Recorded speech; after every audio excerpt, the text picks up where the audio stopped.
I'm not roasting you. Oh. I'm just saying it's funny. It's funny and in any like the little race of like, oh, who's gonna hit 7 first? Wayne, boosted lucky, or Wayne? Or Wayne, boosted lucky, or Jay? I'm like, what the f***? Yeah. What about Parker? Yeah. Oh, well, Parker doesn't have the sleeve motor.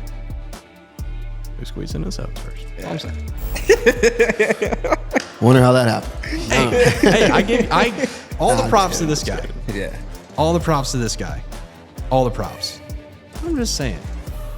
Drove it pretty good. Yeah. I had to shift that myself. What's that?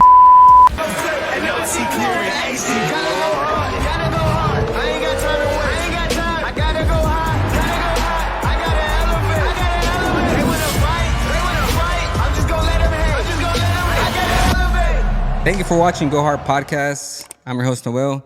Guys, we're back in Orlando again. I don't know. I think this is our second home, honestly, because we're back at it again.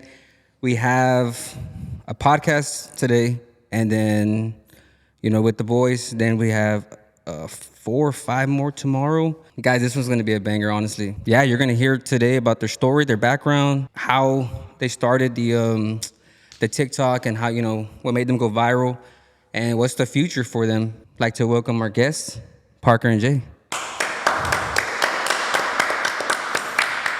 Tell us about your background. A little bit about your background, Parker, then you can go to Jay. Background is going to be, I guess, the polar opposite of what majority of the gearheads on here are, because I didn't grow up in a gearhead family. Like, if your car was broken, you brought it to the dealership. If you need an oil change, you brought it to the dealership. If it made a funny noise, you bring it to the dealership. Like, if you wanted to find a tool, you could maybe find a screwdriver that we opened up for the remote. So I didn't really get into cars until I could actually get one. So, I mean, I played video games, Forza, Grand Theft Auto, anything with cars in it I would play. But I couldn't actually get one. I got, I guess, interested in them when I was like 15 years old. The S550 came out, and I came across It's Just a 6 on YouTube. His black S550. And I was like, that is the most badass thing I've ever seen. I want one. And from then on, it was just grinding, I guess, till I could get it. I got it. Still did not know how to work on any of it, so I didn't. Yeah. And I guess fast forwarding to once I actually got into, the boosted stuff, because if you don't know about the Coyote platform, the manual ones don't like boost. The MT82s they're not it. So when I got a parts list to boost it, it was like 15 grand. And I was like, yeah, there's no way. Yeah. So instead I tried to find a different one that was already boosted, got my current car. Then I met that dude, and he was like, oh, dude, you got to try drag racing. Yeah. I was like, drag racing? What if I break something? He's Yeah. like, well, then I'll just, most of anything that you could break, I'll fix it right there trackside. It's like, okay. Damn. Yeah, that good, huh? Yeah, what happened, though? Yeah, we thought. Damn, master take over here. Right? Yeah, first pass down the track. What made it what? A little after the 60-foot? Yeah, maybe 330. Maybe 330? Yeah. My converter explodes. Yeah.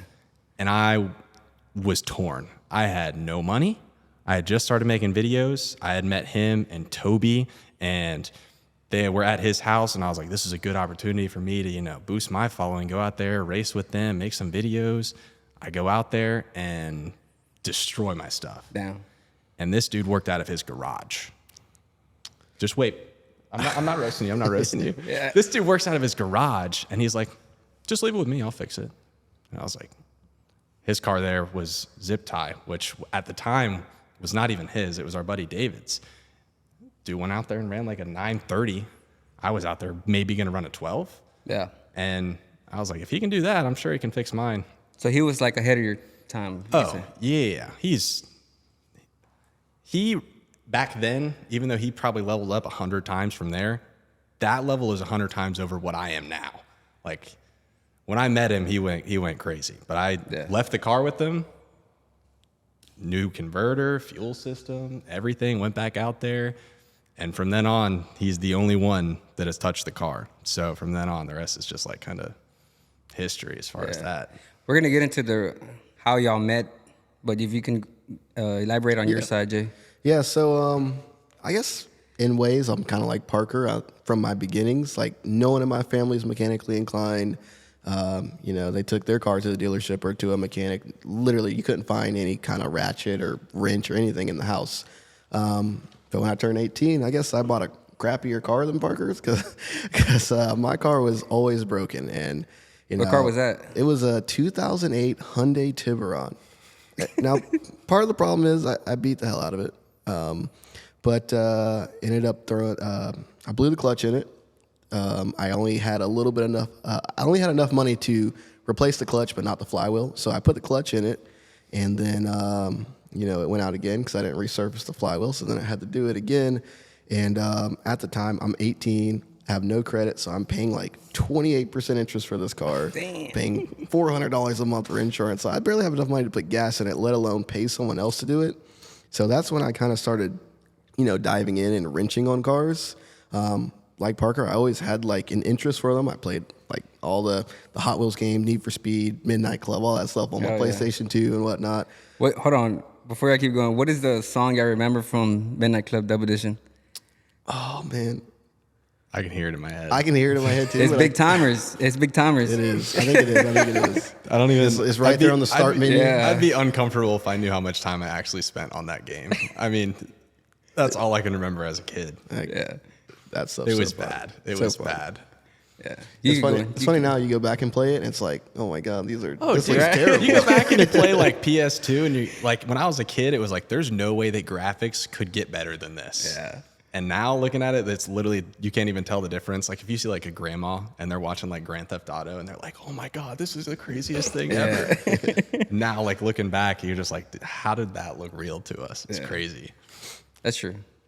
But yeah, so I kind of got into the wrenching, not really like the racing and performance stuff, because like I said, I didn't have any money. I was trying to keep my car on the road so I can go hang out with friends, get to work, go to school, yada, yada. Eventually, I ended up getting a better job. I worked in a supermarket before. I got a better job, got a nicer car, but I had a long commute, so I had to get something reliable. I picked up an Accord. It was a manual. So was the Tiburon. Big manual guy. I thought manuals was always the coolest thing. So I always had manual cars, even if it was something like an Accord. But it was a manual Accord.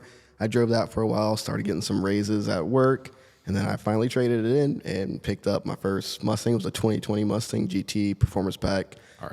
Stick shift. I'm sure some of the guys that are watching this seeing what happened to it. Yeah. It got rear-ended by an ambulance. But Damn. that was kind of the car that started it for me, because like I always wanted, like Parker also, I watched Gavin Is Just a Six, and I was like, dude, I want a supercharged stick shift 750 horsepower Mustang. And then I got to that point, and it just progressed from there to what it is today. Yeah. Was that the blue one? Yeah, the blue one. Okay. Yeah. I called it blue because I didn't have a name for it, but Yeah. Parker had a name for his, and everybody in my comments wanted a name for mine. They started calling it Sonic. So Oh my I hated the name so much. So I was like, you know what? We're just gonna call it Blue because that's better than Sonic. So that's where I Put started. some red tires on it or something. Dude. Yeah, that's it. It was pretty plain as far as aesthetics. Dude, it looked well. Your whole thing is you wanted to keep it looking stock, but OEM then not plus. perform stock. And then there was me. That was the first thing you said to me. So how did y'all meet? So like I said, I had been somewhat making videos. It was actually like a crazy story behind. I'm not a social person, camera. That was not me. Really? Anybody that knew me in high school would probably would watch guess it. this and be like, who the hell is that guy? Like I wouldn't go out of my way to talk to you. Better yet, get on a camera, do my face would flush red. And then, like I said, I watched Gavin, and same thing. Like I was like, I want to do that. So I got my car. Once I got the boosted one, it was like a movie, dude. I pulled up to work. I valeted at a steakhouse, and he pulls in. He lived in Louisiana, and he pulled in, and I was like, it was the day I bought. Like I picked up the car from the dealership, I drove it to work, and then he came into work, and I was like, dude, you were like the whole reason this. I kind of fanboyed for a second. I'm not gonna lie. And then from then on, I was like, I'm gonna try making some videos. I tried making videos, and it just went from there.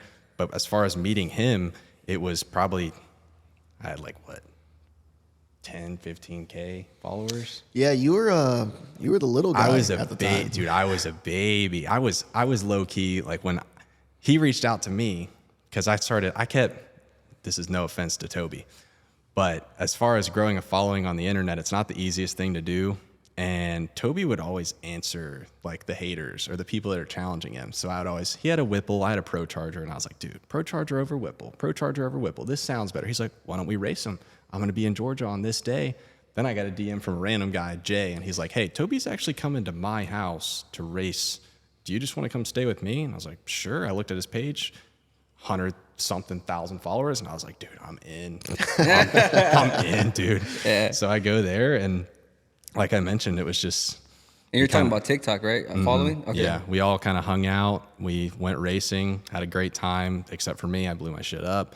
And I left my car with him when I came back. It was, even though the first pass back, my first time, I think anybody that's ever drag raced will say this, the first time you feel like a decently high horsepower car from a dig and it just hooks, you're hooked. Yeah. So that happened. I was hooked. And plus this guy who's like, get this.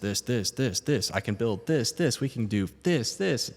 Dude, every dollar I had and then some was going straight into that. Yeah, that's my fault. Sorry about that. Well, that was the thing is we just egged each other on. So that's the whole dynamic that we've always had is like, that's awesome, though. We got these cars. Who's the fastest? Who's the slowest? And we're always just sitting there going after each other. And before you know it, it's like we were running what?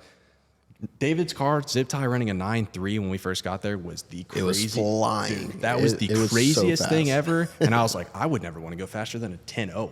That looks scary. Yeah. Then you go 10.0 and you're like, oh, maybe I'll go 9.5s. And then you go 9.5s. I want to hit 8s. Hit 8s. There's no end. There's no end, which scares me. I'll say the last pass, the first time I've ever felt genuinely scared in the driver's seat. To be fair, it was a little sketchy track. I mean, I think if it was at TX2K that exact pass happened, it probably would have felt a lot smoother. Yeah, or even like SGMP. We race a lot of SGMP because that's our home track to the shop up in Valdosta. It's a really nice track, really good prep and whatnot. But he was going down the track. It was a little scary. And the pass before, he had no brakes and no parachute.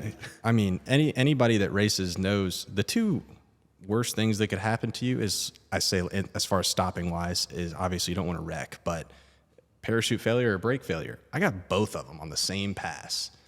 Yeah. And so I had no brakes, I had no parachute, and I was going 170 miles an hour. I was standing both feet on the brake, and I was like, I'm done. Yeah. I'm dead. Because I'm looking at the end of the track, and it was at, what was the name of it? It was... Carolina Dragway. Carolina Dragway. That shutdown... It's so crazy that they had to change the class above us from quarter mile to eighth mile because people were having trouble stopping. So already people were having trouble stopping. The track it kind of sways a little bit. And so we were already a little sketched out. And then on top of that, the passes after that, I was just, is my parachute going to work? Is my brakes going to work? And I would like to say, I didn't install the brakes. He didn't install the brakes. Let's get that straight. I didn't install the brakes. I will say, for so who installed them? Nah, I'm just playing. But like for what's done to the car, it should have broken. It's so funny is I'm the cheapest one out of the group. So did you go into sand or like no? It got very shaky and wobbly, but it came to a stop. So if I would have pumped the brakes, it would have been bad. But I had both feet on the brakes. I was standing on it, and it wasn't stopping. So I had one tire that rubbed through a brake line. But if I would have sat there pressing it, then it would have been one thing. But I at least had like 3. But I think that's why I got a little wobbly.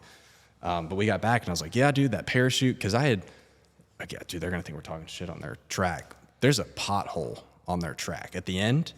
And my big parachute, the one that I had on the car, got caught on it, and it ripped off. So I had to buy a parachute from somebody just at the track. Damn. And it was a little we cute, did like, it. It was half parachute. the size. It was like a junior drag. It was half the size as far as length and half the size as far as the actual parachute. I was like, it'll at least help me. Threw it, it didn't even go out. But yeah, my first one got ripped off, so I was like, all right, I'm a little nervous using this small parachute. So I get back, I was like, yeah, that parachute's not going to cut it. It didn't stop me. I look at my 360 footage, and I was like, well, that's why it didn't stop me. It didn't even deploy. And then Jay's looking at it, and he's like, well, I know another reason. Dripping brake fluid takes the tire off, and there's a hole right there in the line. Damn. So the two things you don't want to happen, and I got them both. Yeah.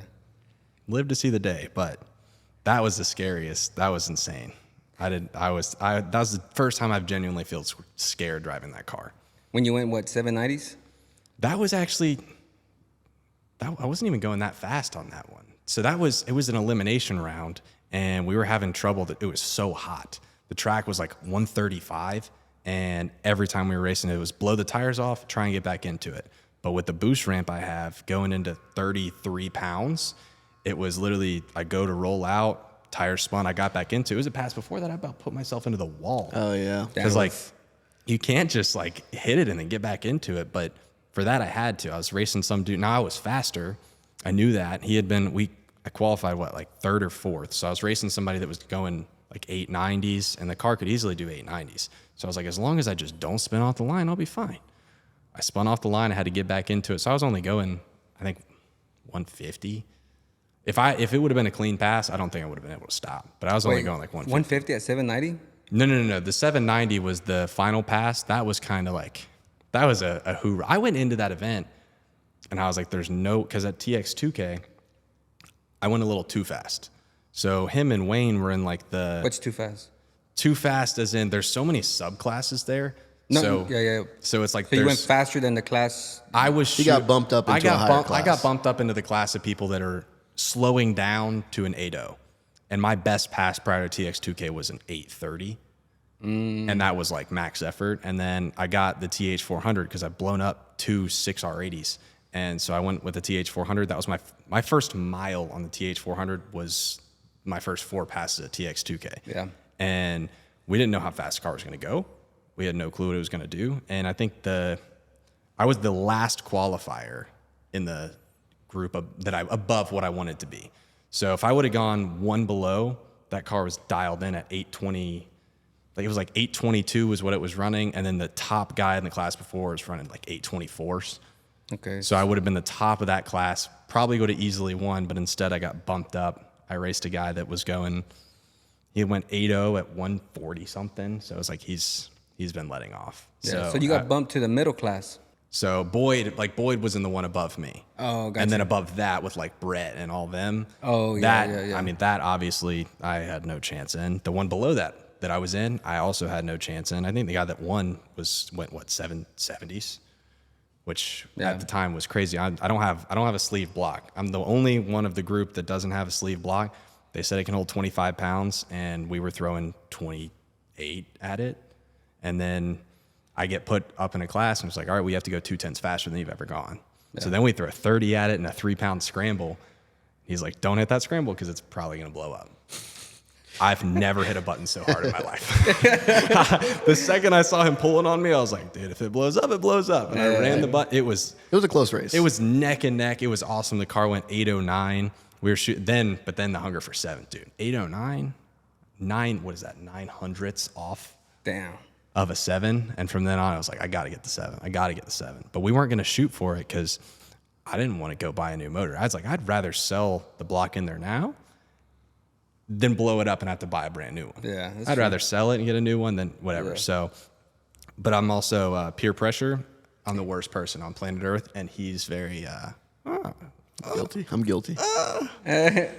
So he does a little pushing. A little like, dude, I'm just saying I think the car could take it. You're kind of flipping a coin, but if you... Yeah. I mean, there's a 50% chance it blows up. There's a 50% chance it goes to 7. Yeah. He was right. It did run a 7.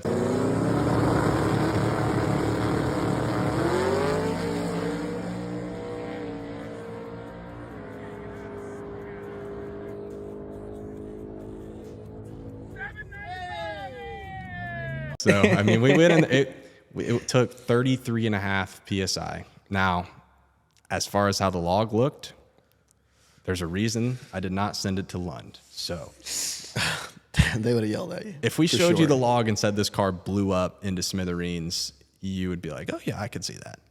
But it was just it was a combination for failure. It was super hot on the IETs, super lean on the on the AFRs. You can see the computer trying to add fuel, but there's no more injector left. I mean, the car is going through it. I don't know how it survived. But and you went 790s on that. It went 7, which is hilarious because I think he went through the end of the line at like 12 degrees of timing, so it was doing everything to keep itself. I tell you what, you were cooking. Dude.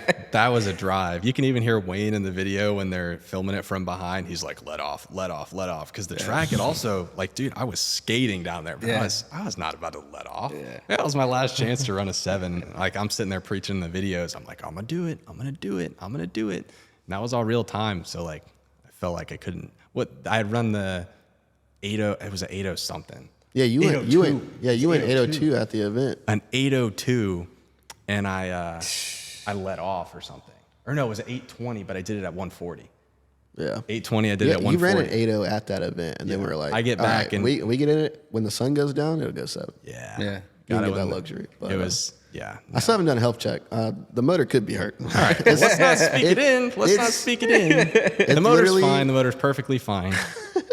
We put it on the trailer The at the motor's event. perfectly fine, and if you want to buy it, actually. We put it in the trailer after the event, and it's literally still strapped down the trailer. I have not taken one look at it. So Wow. I think Parker enjoys me not finding out because he doesn't have to worry about it right now. Yeah. But I don't know. It's not often It could Jay be a calls happy me. day. It could be a bad day. He doesn't call me with good news. Can you talk about the setup that you have on it right now? Absolutely. So I think all the cars actually have the same turbo kit right now. It's a Hellhorse twin kit, which, Jeff, you're watching this. Jeff, the owner of Hellhorse, is my boy. He has done so much for me. He is like the first one, I guess, to take a chance. I had never done like a brand deal or anything like that. And I met him when we were having issues with the single. So I had a single turbo kit, an on-3 single, and it was just put on. We were having overheating issues. I put a post in like a Facebook group, and he responds, and he's helping me out. Yeah. And Jay, I was relaying everything to him, and he's like, all these other people don't listen to whatever that guy said. Like, he knows what he's talking about. And he's like, yeah, if you FaceTime me, I can show you some cars in the shop that I have. FaceTime, and Gavin's car's in there. It's just a 6. And I was like, that car's at Hellhorse right now. Yeah. I said, dude, you're at Hellhorse. He's like, well, yeah, I'm the owner. And I was like, oh, I've been talking to this dude for 2 weeks in a random Facebook group. Yeah. I didn't know, like, he was just talking. And then eventually we got to the conversation of TikTok and stuff. And he asked me for some help on there. He's like, I got YouTube down, I got this down, but I've never done the TikTok stuff. So we made a deal, and it was if I could get his account to like 30,000 followers, he would give me a kit at cost. Or he would give me a kit, I don't know if it was at cost, but it was $8,500. And he said every follower above that, he would take $1 off. So I propped my phone up, and I was like, guys, if you want to see the car go fast, I need you to blow this account up. And it went from 0 to like 40K overnight. Damn. And he was a man of his word. His next text to me was, what size turbos and what color do you want me to make them? He sent that shit over. We put it on. So it's got a Hellhorse twin turbo kit. As far as the motor, the same thing. That's Wait, the so thing. you got it for free then, right? I got it for free. Ooh, damn. Now. Hell yeah. No. He has a lot of hate for it, too. No. I do get a lot of hate for it. Everybody says, I mean, you get the sponsor build. But like, moving something like that, like having enough people to care, to be like, I want to see that car do this. I'm going to go drop the guy a follow. I mean, it didn't cost any money. It's like these people wanted to see that car go fast that badly that they went and they followed him. Getting, I guess, enough people behind you to push that, I don't think that's an easy task. Yeah. So free, I wouldn't necessarily say it. And then with the motor, same ordeal. Nice. I had a stock block, pushing that a little bit too, because we were running the twin kit on the stock block. Wow. I forgot about that story, that I almost killed this guy. It was bad. I forgot about this. I forgot about it too. So when my car got the twins, he was out there testing it, and he calls me. He's like, I'm not driving this car. And I was like, what do you mean? Is it a little fast? He's like, no, it just shifted into first gear at 100 miles an hour on the interstate and about put me into the wall. What the hell? So I guess a part in the trans had failed. I'm not going to sound stupid and try and tell you I know what I'm talking about, but it shifted itself into first after he let off, and it about puts him into the wall. We're like, okay, so we need a new trans. Yeah, it was a little scary. It was more scary because I wasn't expecting it. Little janky? Usually, like when I'm doing the pull, got 2 hands on the wheel. I'm locked in, ready for anything to go wrong. I let off. I was like, man, that felt pretty. Trying to save it. So he's like, I'm not driving this thing again. Yeah. And I mean, it locked the tires up. You just heard the tires screech, and the craziest part is like the tack is pegged, and I get the car back under control. I'm on the brakes pretty hard. The tack still says 8K, and it's like it takes a while to actually come back down to a readable range. What was the estimate on what it hit? It's like, dude, this thing might have seen 10,000 RPM just now. But Coyote saw 10,000 RPM and same motor, no change, just a new transmission, a built 6R. It's going 920s.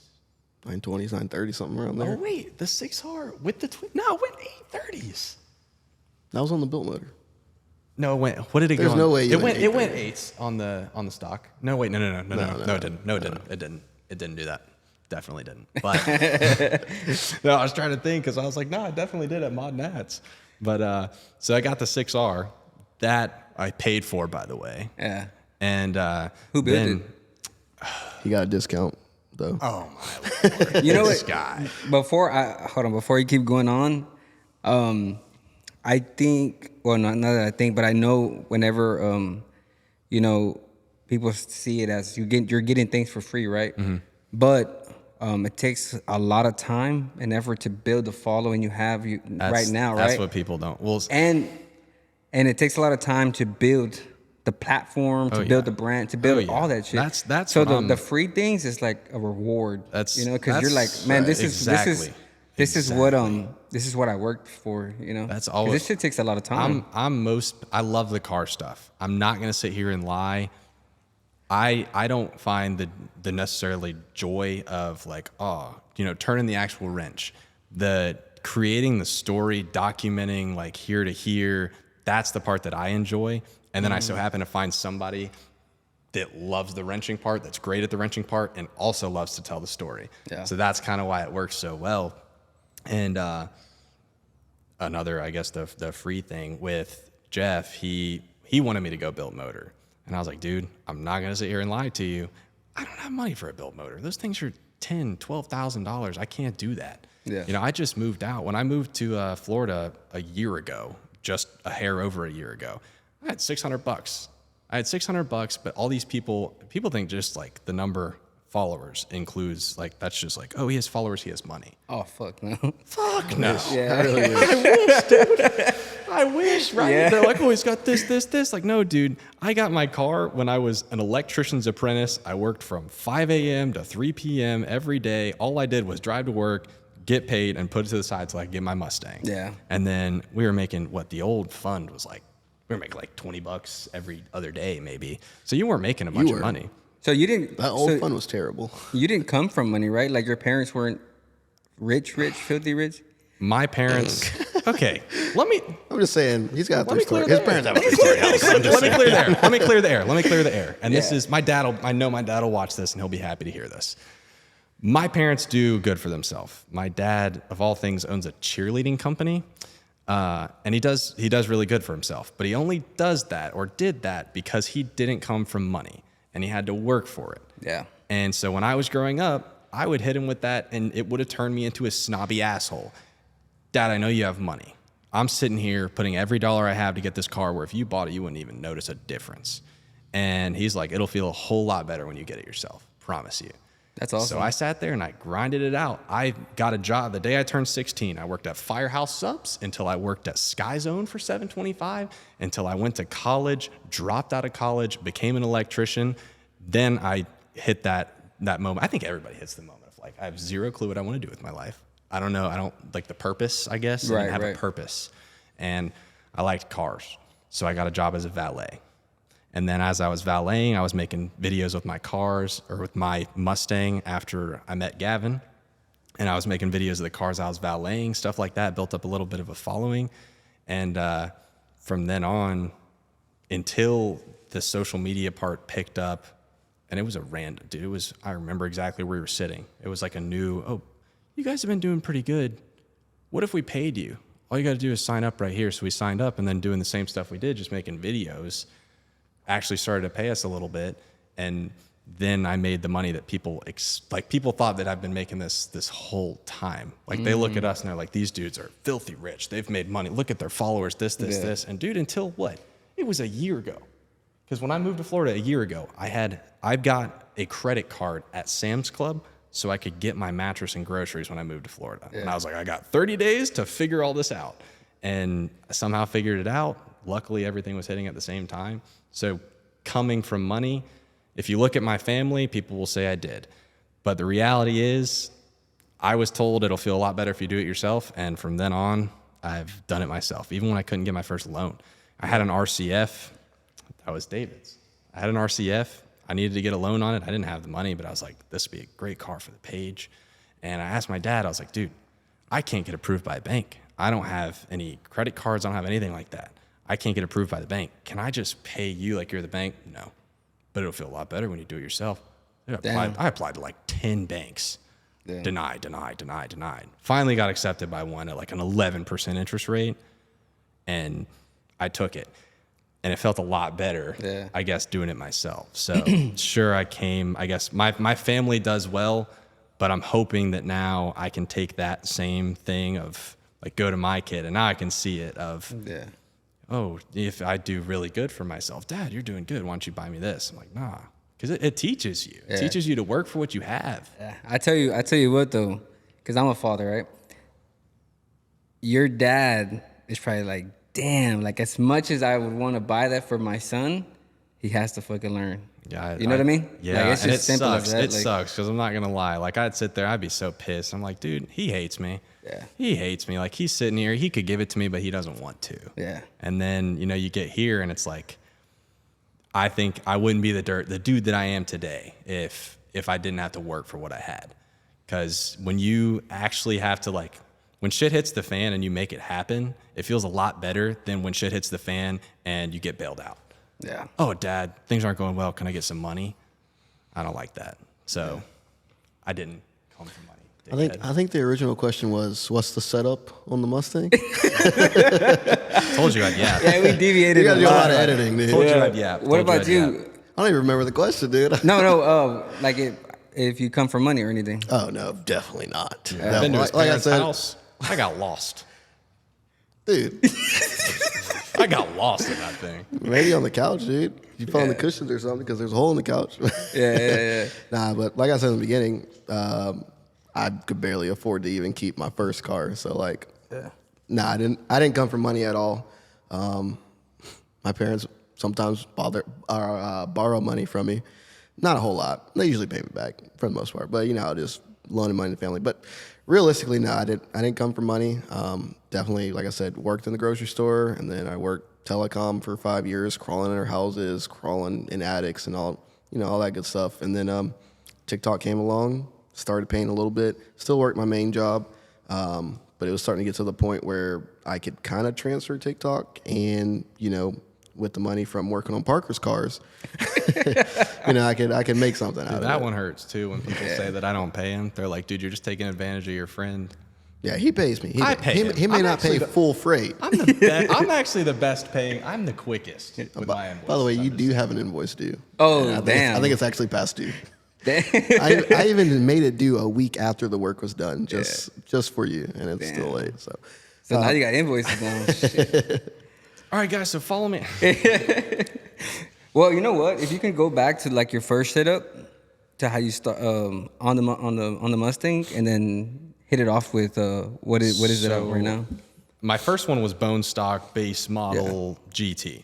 I sold that car, which a lot of people still didn't know. It was the same name, which I told my family growing up. I was like, I'm gonna get a car named Stangry. It's gonna look like an angry Mustang. It sounds It is pretty childish, but I ended up finding the car already boosted.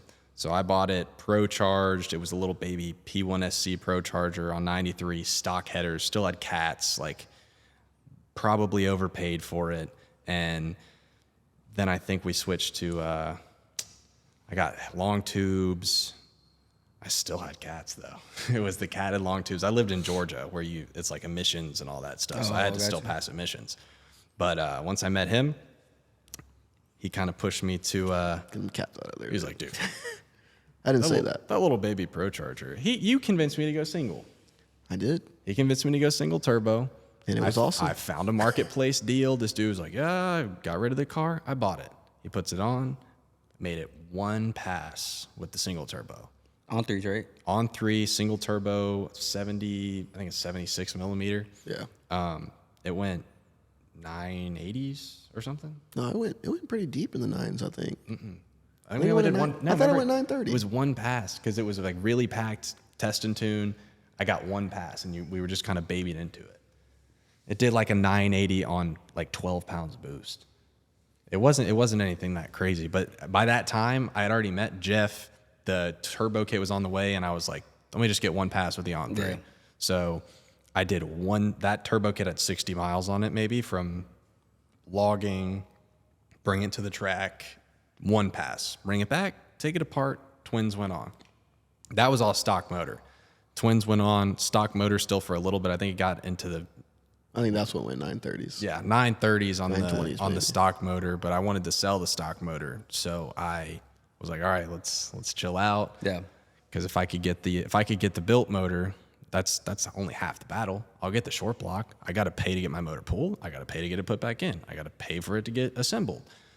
I would like to sell. Yeah, this motherfucker. Change. Yeah. So I was like, let's keep doing these mods, dude. Yeah. No So- particular reason. So I ended up getting the built motor, and then it was just same thing. Built motor, built 6R80 after that one blew up. And then the built 6R, I really wanted to run, was it an 8 on the 6R or the 7? Oh, I wanted to run 7s. Yeah. I said I wanted to run 7s on the 6R80 because Lund's out here doing 6s or whatever on the 6R. I did not go 7s. We got close. I think I got to 8. I ran a couple 830s, and then we were at a track rental. Things went like 650s, right now? Whoa, 650s. No, Lund. Lund. Oh, okay. I was Yeah, about to say. Lund's I going think like, Lund's what, gone 650s? I think they gone like 40s? 670s. I thought. I think I thought it was at 2K. Yeah, 2K was 650s for sure. 650s? I think they're Yeah, pretty on the deep in the 6R. sixes now. Yeah, because I did it. It was against Brett. Yeah. Yeah. So yeah. They've gotten it deep in there, which I don't know. I don't know what happened with the trans, but it made it 20 passes maybe, and then sitting there at the line, I got 7 neutrals. So so it's like, all right, dude, I just waited however long for this built trans. 7 neutral. He's like, go TH400, go TH400. And I was like, well, I've already told the internet that I'm going to go 7s on the 6R. But there's so much money that goes into, and so much time. It's like, I got to send my trans off. I got to wait for the parts house to get built. It's got to come back, got to put it back in. So I was like, let's just go TH400. So Jeff got me like set up with whatever I would need. I paid for it. He did Jeff- pay for that one in full. Jeff got me set up. It was $15,000. I paid for it. Damn. It's dude. I'm not that- saying you did. I'm just saying there might be a little discount in there. I paid. I paid. Yeah, there's for nothing wrong with it. It's okay. This fucking guy.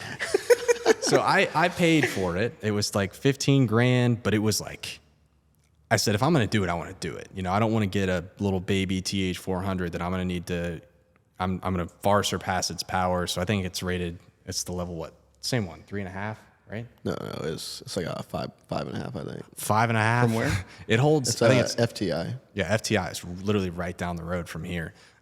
So it holds 2,000. Put that in right before 2K. Literally. Right. Like we put it in. tighten the last bolt, put it on the trailer so they could drive to 2K. Fuck. Get there, tech in. My very first miles, like I said, was at 2K. I've never, and it's a manual shifter. It's not air shifting. I gotta shift damn. it.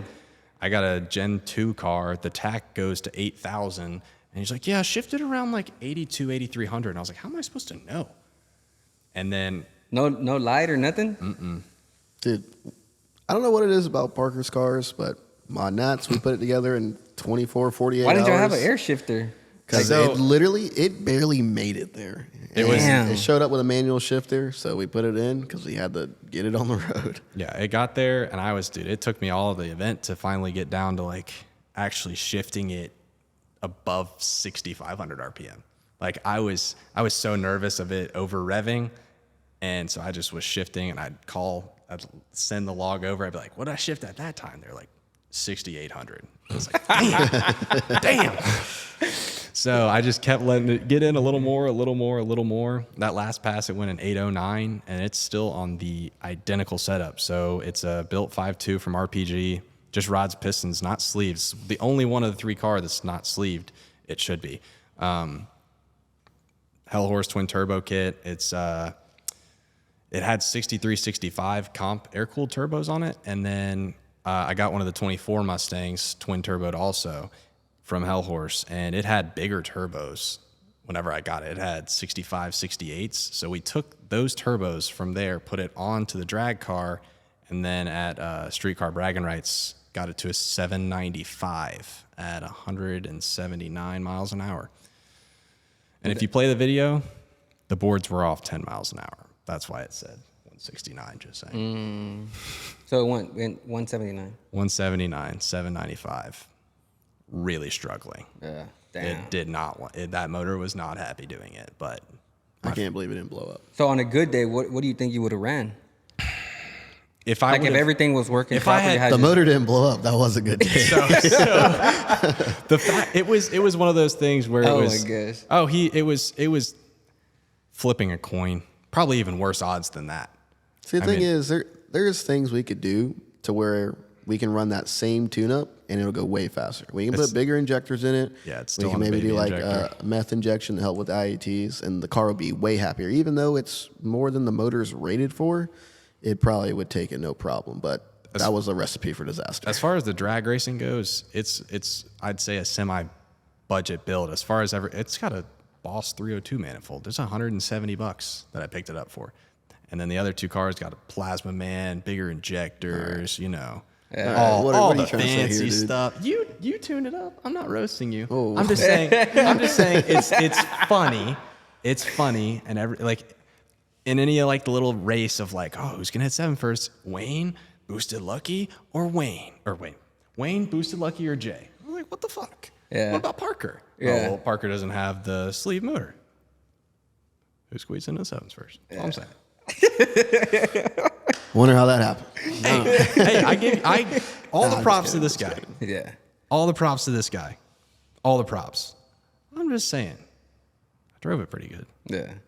I had to shift that motherfucker myself. Ooh, it? shit. On the third one, you got to pull a lever. So there's a little more that goes Bro into it. acts like he's driving a manual car. Yeah, it's done. On the third one, you got to pull the lever. So give me something here. You got to admit, on that track, you saw it. That Yeah, was it was sketchy. definitely sketchy. That one I didn't was realize sketchy. because I didn't have a car in the event. But I took the little moped we got to the top of the track. I was like, oh my God, that is sketchy. Yeah. Dude, it's swervy. It kind of tilts towards the middle, and then the shutdown is not long at all. I mean, at 2K, I was getting yelled at for not using my parachute. I had never pulled my parachute until that Streetcar Bragging Rights event, and if I wouldn't have pulled the chute, they would have been picking me out of the trees. Damn. It was short. It was crazy short, but So is that why I know on TikTok you got pretty flamed because of the car? my car was actually the only one that didn't mess up. It was also the one that was built in the shortest amount of time. It's the same every time. thing every time. I mean, for Mod Nats, and this story does not get enough love, that motor came in at 3 p.m.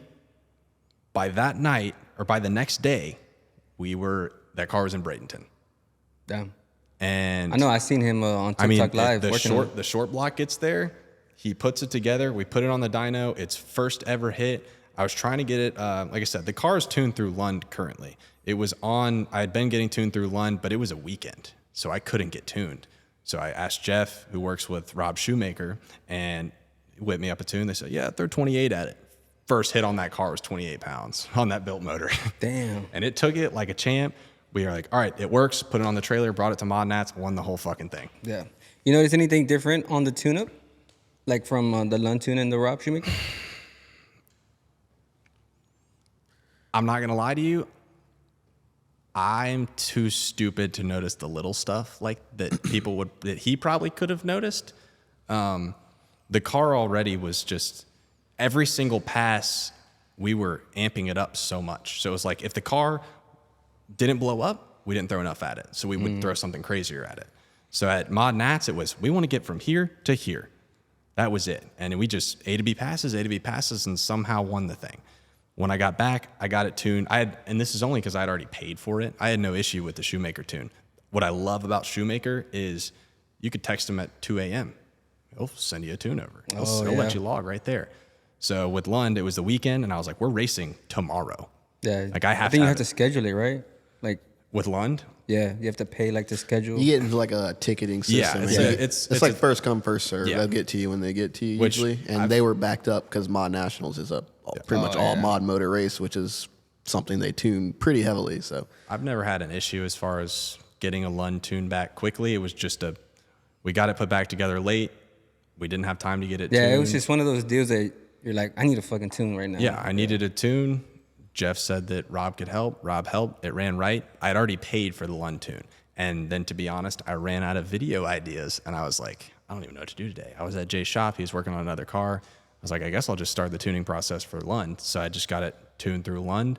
And I just never went back. I had no issue with the tune. But it was just, with the 6R especially, Lund obviously is crazy with them. King, yeah. Yeah, so I was like, I've had issues with the 6R. They've had success with the 6R. I'm gonna hand it to them, let them do their Lund sauce, and that'll be that. Yeah. So I've had no issues there. I don't even Anything think we looked different on deep data? into it. the only thing I noticed is I think Rob lets the car run a little bit more timing than Lund. Lund kind of keeps it a little bit more conservative, but for the most part, I mean, both tunes, they run great.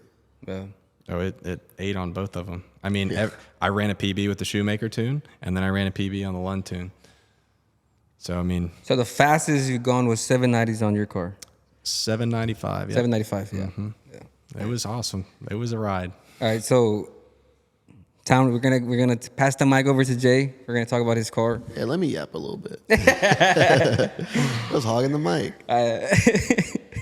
Talk about the car, man. Talk about how like when you first got it, and then So you want me to talk about the blue one or the silver one? I think you talked about the blue one already. Like you got hit in the back. Yeah, or like the setup or whatnot. Like before, that's like the whole story of the car now. Is that that's the car that got rear-ended by an ambulance? Yeah. It sucks, dude, because that car had a story. That Yeah. car, that's the car that pretty much I'd say made me. Okay. If it weren't for it, I wouldn't have been working on, local friends' cars. That car showed people that, hey, this guy kind of knows a little bit about the Mustangs, about the Coyotes. And I kind of built off of that car to where I am today. So it was just it originally started out as just a 3.0 Whipple car, stick shift. Started with the Whipple tune, made like 600, something like that. Turned it up, made 760. Then we went Lund tune, E85. It made like 930. And then it went through several MT82s. It went through the factory one. I found like one from like Midway Mustang or something. It lasted literally a week. Then I got it's just, they're not very strong transmissions, and I was beating the hell out of them. 930 with the Whipple car, and every day I took it out and just stomped on it, banged gears as hard as I could. So, I mean, part of it is driver error just because, I don't know, I like to drive it hard. That's what I built it for. I built it just to have fun. So then I did Calimer Stage 3, which is supposed to be ready for like 2000, and broke that one. That one was on like, it was maybe making 600 when that one broke. Damn, really? And what's crazy is like a lot of people think I'm banging the gear and then it breaks like on the shift. Every time it's been in third gear, middle of the pool, right around 6,000 RPM, it goes boom, and then the trans lets go. So Nobody believed that, but that one you had on video. yeah, no one believed me. They're like, "Oh, you're banging gears and you're breaking." Like, dude, Mid-shifting literally and shit. driving it, and then you just hear it let go of the motor free revs. So then I put a T56 in it, and that's when it got totaled. So now I got a new car. It's the silver car. That's called Ziptie. A lot of people give me crap because they say, "Oh, you copied JJ the Boss." I didn't know who JJ the Boss was when me and David named the car Ziptie. So I get a lot of JJ the boss. He's from Street Outlaws. Yes, he has. Oh, He yeah. has some Yeah. crazy car name that he named Ziptie. Yeah, so you're right, I you're didn't copy JJ the Boss. It just happens that we picked the same name. Did you watch any Street Outlaws? No, like I said, I've heard of it, but I didn't know anything about it. I never watched it. I just knew it was on the Discovery Channel, I think. Oh, you heard about the show, but yeah. I heard about the show. I know about it now because I get my comments flooded saying that I stole his name. Like it's usually the older guys that comment. Oh, yeah. But the car it originally belonged to a buddy. Before you go on to Ziptie, Good. did you race or street race, drag race, the blue so one? Blue, I did a lot of street rolls. I did a lot of dig racing. Like I did everything with that car. I drove it the way that I felt it should have been driven. It was a drag car. So yeah, we did a lot of racing with it. You know, it was like I said, it was Whipple setup before. Raced a lot with that. Had IAT issues, did an ice tank. I just got tired of dealing with it, so I went twin turbo with it. Hell Horse kit also. I bought it used off a buddy, and I actually started to get the car dialed in. It was going like consistent 9.5s. This is still a stock engine. Built MT82 twin turbo. It was running consistent like 9.5s, 1.4 60 foot. So there was room to improve, but it was pretty consistent. I could run that pretty much any time I hit the track. And then I went ahead and I got an RPG engine. So because I was pretty much tapped out. You popped the stock block. Oh yeah, I did pop stop block. Trying to stay awake. We roll were raced on the way back. Yeah, from yeah. Mustang Week. Me and Parker were going to Mustang Week. We were going to stop at the Summit. We didn't realize how far out the way we were driving, so we decided to just skip Mustang Week, go home. I'm falling asleep. It's like 2 a.m. Parker wants to make the drive in one go. He's like, dude, let's roll race to wake you up. So I'm like, all right, whatever. We do the roll race. Motor pops. Dude, it was the worst day ever. Stock motor, let's go. It had like 30-something thousand miles on it, and it has been boosted probably almost 25,000 miles. And like I said, I beat the hell out of it, put it on the limiter, all that good stuff. But yeah, it pops. So we go pick the car up the next day on a trailer. I put a motor in it literally 24 hours later. We had out of stock motor. The motor out of Ziptie, which is the current car that I have now, but we'll get to that. But I put that motor in, raced that motor some more. I think I ran mod nats on it. And that's when it was going like the consistent 9.4s, 9.5s, 9.6. And then from that point, I was like, with stick cars, you kind of need more power than you would with an auto car, just because of the transmission. Hold on, say that again.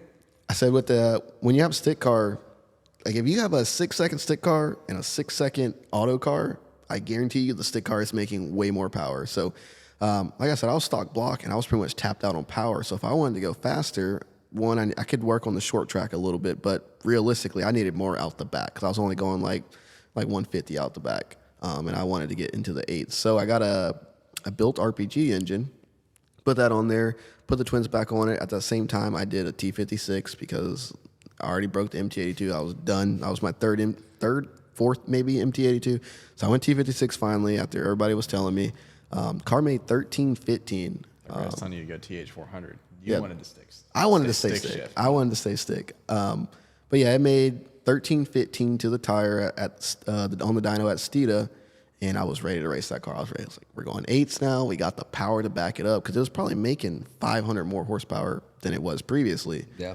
And there was still room to turn it up more than that because it was only like 23 pounds of boost I was making that on. And then I got rear-ended by the ambulance. So we never got to see that dream come to fruition. Oh, so you never actually made a pass to the track on the I never got to run an 8 with the stick car like I wanted, but we might have something in the works to make that happen. Damn. So why do you prefer the stick over, or you did past tense prefer the stick right before? Or do you still prefer this? Like I said, like my very first car, the Tiburon, was a stick. The Accord, nice new car, first new car I bought, was a stick. Mustang was a stick. So like I had been driving a stick forever, and I just thought there was so much more satisfaction going fast in a stick shift car versus an auto car because it requires a decent amount of skill to do so.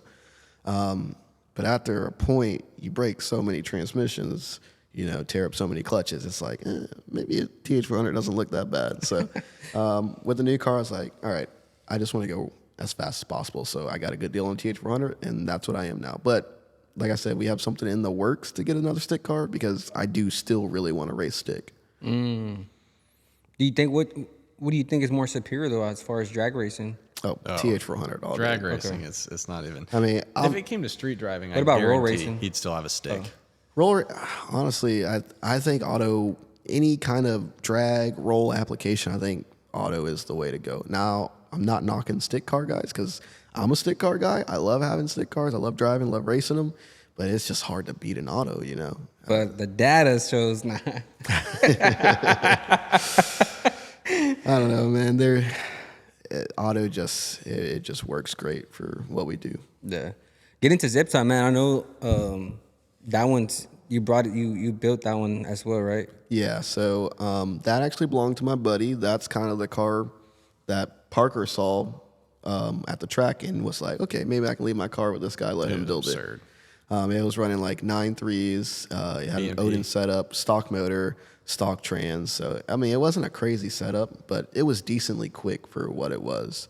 But that car, my buddy decided that he was going to do built motor, twin turbos with it. And so we tore it down, ripped the trans, ripped the motor, all that stuff out. And that's how it sat for 2 years. Damn. He planned to do it. It just never happened. So it sat in my driveway for the longest time, got all crusty, nasty. And then eventually when we got the shop that we're in now, that we run Velocity Motorsports out of, we moved it up there, and it sat for another 6-7 months. And eventually I just bought it from him because my car got totaled out. So I needed another car. I had a powertrain and whatnot to put in it.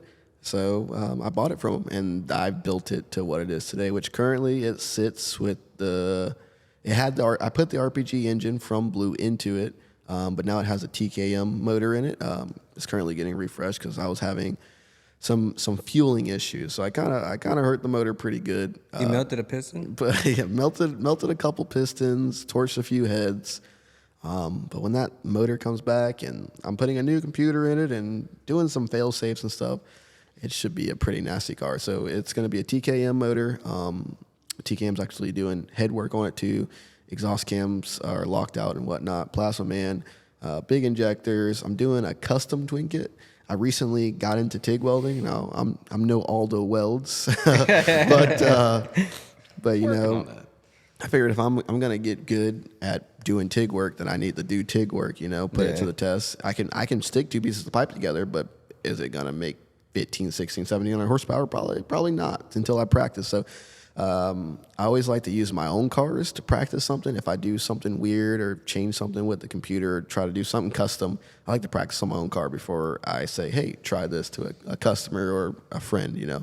It's awesome. So I'm going to try to do my own twin kit on it, and it's also TH400. So it should be a pretty nasty car, I think, when we're done with Even it. heard it went 802. Yeah, it went in 802. So when it blew the hole in the piston, it went in 802. I drove it to the ticket booth, got my ticket, shut it off. I started it right back up and drove it into the trailer.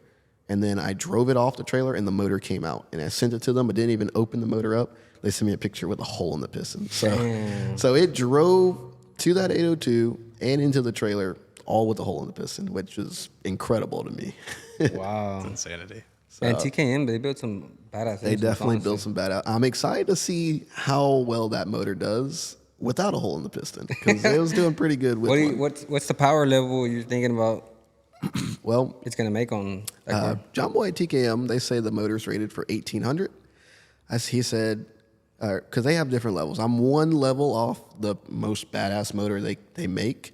And he said that badass motor goes 6s. I was like, well, Damn. what are the chances that this motor can maybe just do a 699? He's like, oh yeah, it should probably be able to do that. So as far as power goals, however much it takes, I mean, I think the car will definitely live around 1600, like, you know, just test and tune. I think around 1600. I wouldn't be surprised if it gets higher than that. And if we start to get into that 6 seconds range, which that's a far cry, you know, that's a lot of work to get to that. But if we go 710s, 720s, This too. you know, I'm gonna see just how much power that block can take, Yeah. you know, just to try to get there. So, yeah, I don't know. My current goals when I get the car back, it's not just power. I want to see the car in the 1 60 foots, because best is like a 123. So I really want to work on the short track. I want to get in the 4s and the 8th, and I would like to see it trap 185 through the quarter. Not crazy goals compared to some of the other guys you had on here, but Sounds crazy but to baby me. steps. What is the, it's on factory ECU as well? It's on factory ECU, and for whatever reason, ever since I've had the motor, we were torching cylinder heads in cylinder 2. We sent the logs to Lund. I looked at them. I'm not a tuner, but I kind of know what is and isn't good. So I looked at them, couldn't find anything wrong with the logs. Lund couldn't find anything wrong. And we changed injectors, we changed harnesses, we changed cylinder heads, we changed everything on the car except for the computer, but it kept torching in cylinder 2 every single time. Lund says they don't think it's a computer. I'm kind of scared to not swap the computer just because I have one laying at the shop. So probably change, still same factory computer, but just a different one, just to rule everything out. And then, like I said before, adding the additional fail safes so we can keep this motor together. So what is the so turbo 400 TK engine? What about the turbos? What are those rated for? Okay, so for turbos, I actually found a killer Facebook Marketplace deal. I don't have Parker money, so I got to find the deals. Now, I'm looking at some Precision Gen 2s, Nice. 64, 66s, I think, are what size they are. I was going to go a little bit bigger, but they're supposed to be good for around 1,800, so that'll be a good starting point. We can work on the front half of the track. We can get to the point to where we find the limit of the turbo, which we may not. And if we need to, we'll size up from there. And if he wants a sponsor, just hit him up. You know, maybe. Hey, I have an email out to Precision, okay? So if they want to hook your boy up. I haven't bought him from Facebook yet. Hey, be ready for the you get your shit for free comments. That's all I'm saying. I'll take it. Right. What about any weight reduction on it? Because that plays a big role in you know, hitting 690s. You know. Yeah. Weight is definitely a big factor. The car weighs, it's probably the lightest shop car we have, but it's not the lightest S550 for sure. I haven't weighed it in a while, honestly, because it keeps blowing up. But when I raced it at Mod Nats, it still had the factory seat, and I think it weighed like right around 3,400 pounds, maybe 3,460, I think. Now I put a cage in it since then, but I've also changed out the factory seats for lightweight Kirky, and everything else in the interior, other than the dash, it still has AC and whatnot, is gone. It's got the K-member, lightweight brakes and whatnot, but there's still room to drop weight. We can do carbon hood, carbon trunk, carbon doors if we needed to. Yeah. And if we really needed to, which I don't want to do it because then my TikTok comments are going to say it's not a street car. Tube front end. Tube front end. And if I really had to, I can get rid of the AC and the whole HVAC system, and that'll drop some weight too. What is your definition of a street car? Oh, that's a good question. It's gonna. This is gonna be a debate online in the comment section. But it always is. my idea, literally, I take my car, or when it was running, I gotta have that. When it was running, I would it would be parked at my house, and like my girlfriend needed me to grab something from the store, I would hop in it just because. So my idea on a street car is if it has, if it's street legal for starters, headlights, taillights, if a cop pulls me over, they're not going to give me, a ticket for saying so-and-so is not street legal, I would say it has to have AC, but there's a lot of actual street cars the AC doesn't work on. So. Production cars as well. What's that? There's actual production cars that don't have AC. Oh, yeah. Like the Z28 Camaro. Mm-hmm. That one, some of them have AC, some of them don't have AC. Right. That's how they come on the 7-liter. Yeah, I mean, and my uncle's truck, it's a street truck, but it didn't have no AC in it. I mean, it went out, so he just got rid of it. Does that make it a race car? Yeah. But yeah, anything that you can drive, you can fill up at the gas station. Even if it's E85, I mean, you can get E80 if you can get it at the pump, and you can drive it more than 100 miles. It doesn't overheat on the highway, and it's street legal. I'd say it's a street car. So what you're saying is the competitors that drag and drive, you think those are street cars? See, that right there, because they're driving more than like 200 that's a miles. very fine line, but I will give them. I'll say that they're street cars. They're making these 6-week trips. Like Brett LaSalle, like his car is fast. It's a race car. If you ask me, is that a street car or a race car? I'm gonna say it's a race car, but I do give him props because he can drive it on the street. It's a street car. That and it's the rules. I mean, if the class says street car, here's the requirements, and you meet the requirements, then by those standards of this race, you're a street car. Is that saying that if you go to another one that's a little more strict and they say that's not a street car, that it just cancels out everything? I wouldn't think so. Yeah. It's a real gray area. Like, That's Brett's car keeps coming in mind. Like, I think he knows that it's a race car, and everybody kind of says it's a race car, but it can do street car things. So, technically, I guess it's a street car. It's both. He's right. I mean, you can drive it 200 plus miles. He can fill it up at the gas station. Fill it up, I think his car can run on 93. I could be wrong, but I'm pretty sure his car can run on 93. I think that's what he said. I think he runs it on 93. He can run it on 93. I can't even run mine on 93. Damn. So how did the blue car get wrecked? I know we're going back to it, but I just thought of it. Like, what happened? So Just going to visit your boy. as much Yeah, I was coming to visit I Parker. just moved to Florida. He drove to visit me. I'd love to give the details, but currently there's a lawsuit going on for that, so I can only say so much. But I can talk about it a little bit. I mean, I was coming down to meet Parker, and we were going to go to a meet and whatnot, and it started pouring out of nowhere. And the next thing I know, my car was totaled. So, unfortunately, like everybody on TikTok's been wanting me to tell the full story, but I can't until the whole legal process settles. So, I'd love to tell the story though, because it's kind of crazy. Really? Yeah. And you said it was an ambulance? Yeah. Damn. It was an ambulance. Yeah, ambulance. But I got treated pretty quick, so. Ambulance That was my cartoon. point of view. All I did was get a text, and it was him in the ambulance, and I was like, "Oh my god!" Yeah. Yeah. Then I get there, and I didn't know it was the ambulance that actually hit him. And I was like, "Dude, you gotta specify that." I thought that like you're sitting here hurt or something, because this, I'm telling you, there's nobody that jokes more than this guy in the worst case scenarios. Yeah, that's my and bad. doesn't tell you it's a joke. Well, here's the thing. My jokes, they get so complex, You and people forget. believe them that I forget to tell them that I was joking.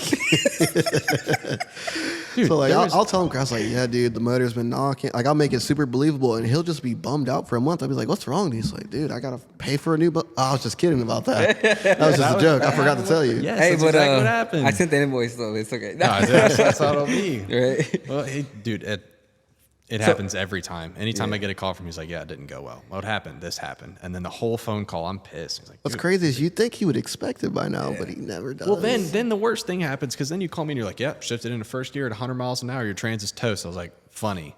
What was the 60 to 130?" You're like, "No, I'm not kidding this I time. can, I'm not I can tell you the kidding. 100 to 0. I'm not kidding." So let me get this right. You have a lawsuit with the city, right? With this. Well, I don't think it was a city. it wasn't actually a city ambulance. It was a private ambulance or some kind of private healthcare company or Yeah, whatnot. yeah, So yeah. I got a lawsuit with them. So Damn. I'm not really allowed to talk about the details until it's settled, which hopefully will be soon because it's been going on well over a year now. You'll know when it's settled when that thing's running sixes. All right. All right, next question. So you have Stangry, then you have Ziptie. What is the other Mustang you have? Because you said you had 3. The shop cars? The shop car. Oh yeah, that's that's Wayne's Wayne's. car. We call it. It's called Venom, which Venom. There you go. I'm not yeah. a crazy fan of the name because it seems like everybody's car on TikTok's named Venom. Dude, you try and find his tag, and there's like 40 of the same username. But yeah, it's Wayne is actually someone that I met last year. He had just bought the car that we call Venom. It had a Whipple on it.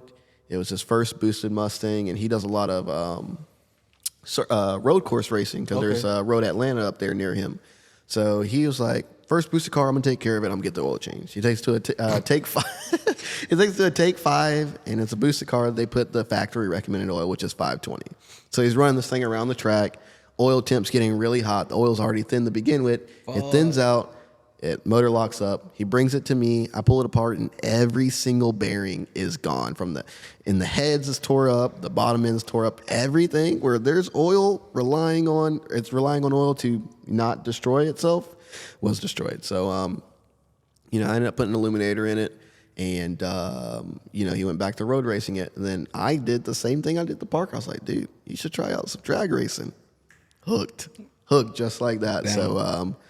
We ended up putting a T56 in the car. We raced it at Mod Nats. Turns out Wayne's not the greatest stick shift driver. Wayne, if you're seeing That's this, gonna make him if you're seeing this, upset. Wayne, That's dude, gonna make him upset. I love you, Wayne. I love you, but he's finally coming around to it. But we ended up putting a 400 in his car. We went 820s on the illuminator. We could have gone faster, but his car weighs like 4,300 pounds within a minute. Like it is heavy. He's like.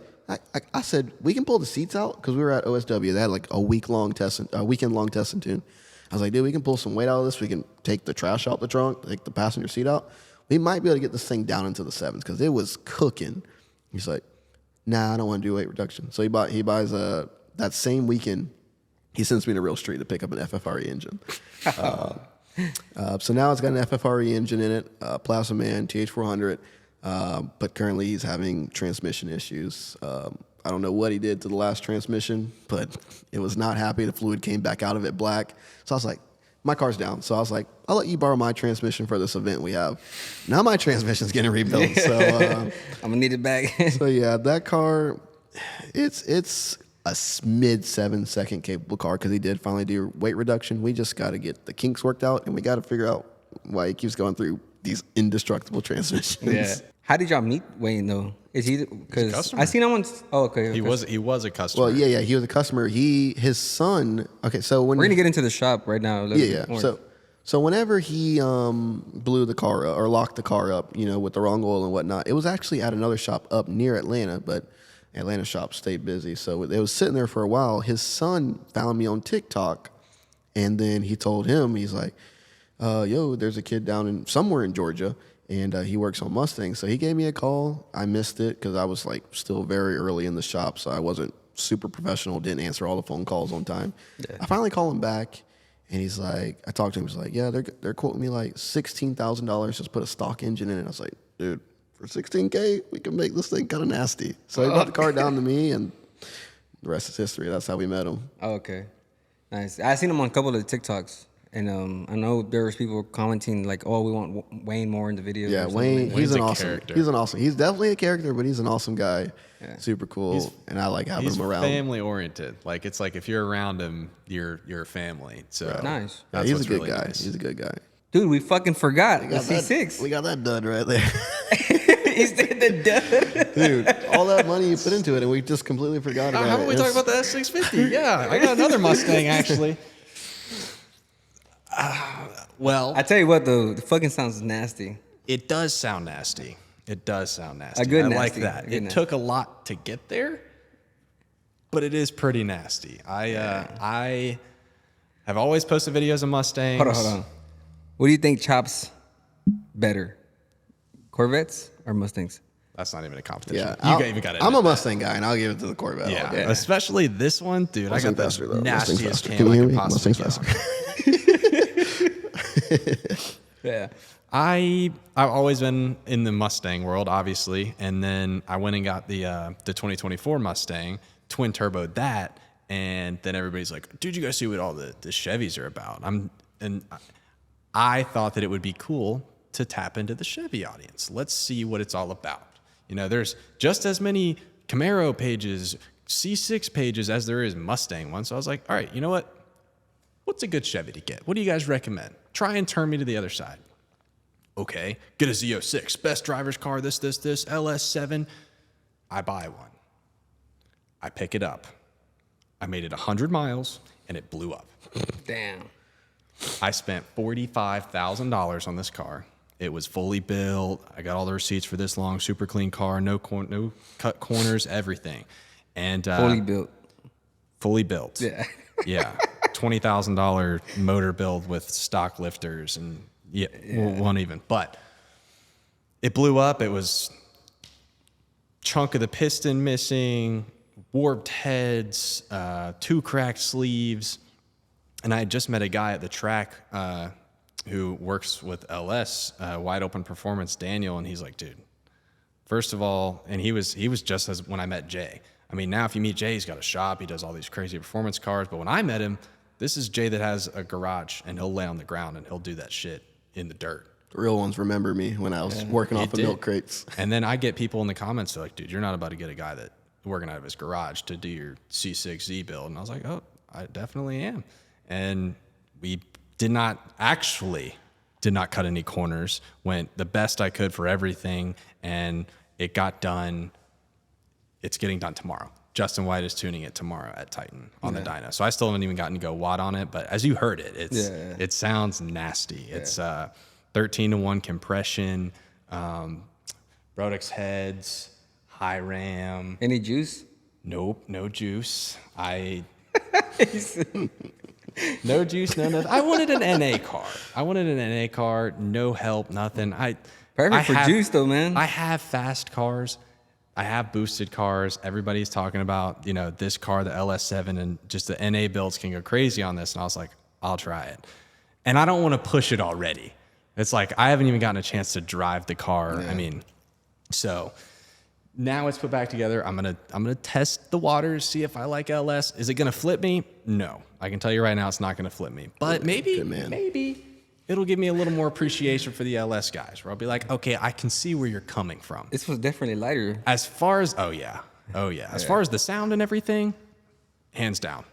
Hands down. I'll give it that. The chop is crazy. Yeah. It's insane. The LS7 is insane. And Daniel, who built it, Jay also built it. They did a great job. Exactly what I wanted. I'm excited to see what it can do. I can't give you an honest opinion yet because I haven't even put my foot to the floor one time. I still can't go over like 5,000 RPM. So after tomorrow, ask me again and I'll tell you. Is it stick or auto? Stick. Z06s. The Z06s only come in stick, which I prefer driving stick. They come in auto. The new ones. The Z01s. The C7s come in auto, but the C6s, it's only manual for the Z06s and the ZR1s. Because I seen, so I was looking on the market for a Z06. Like, when was it, babe? Like 2 weeks ago? I was driving. I was like, man, let me see. He saw a video of that thing chopping. What do they run? I was like, what do they run? And then I seen an auto Z06. Some people do an auto swap in them. Yeah. I really hope I'm not wrong. Because I know the ZR ones come. I'm a Mustang guy, dude. I don't know. From what I've been told, I don't think I'm. Correct me if I'm wrong. Yeah. I've been wrong before. I'll be wrong again. But from what I've heard, that only comes in manual. With the C7s, you can get an auto Z06. Yeah. But in my opinion, if I would have, even if it came in an auto and I would have gotten it, I would have gotten toasted because they're like, that ruins the driving experience, whatever. And I agree. I prefer manual. All my other cars have been manual except for whenever I wanted to build a race car. And I went auto because the MT82 sucks. So like the S650 that I got it in manual and MT82, and I was like, I'm not gonna boost it. I'm not gonna this, that, the other. And then I twin turboed it. So, Damn. but First twin turbo. It was first twin S650. turbo S650. It got roasted by everyone on the internet. Every time I would turn something on, it'd be like, even The first twin turbo first S650? twin turbo S650. It was the prototype car.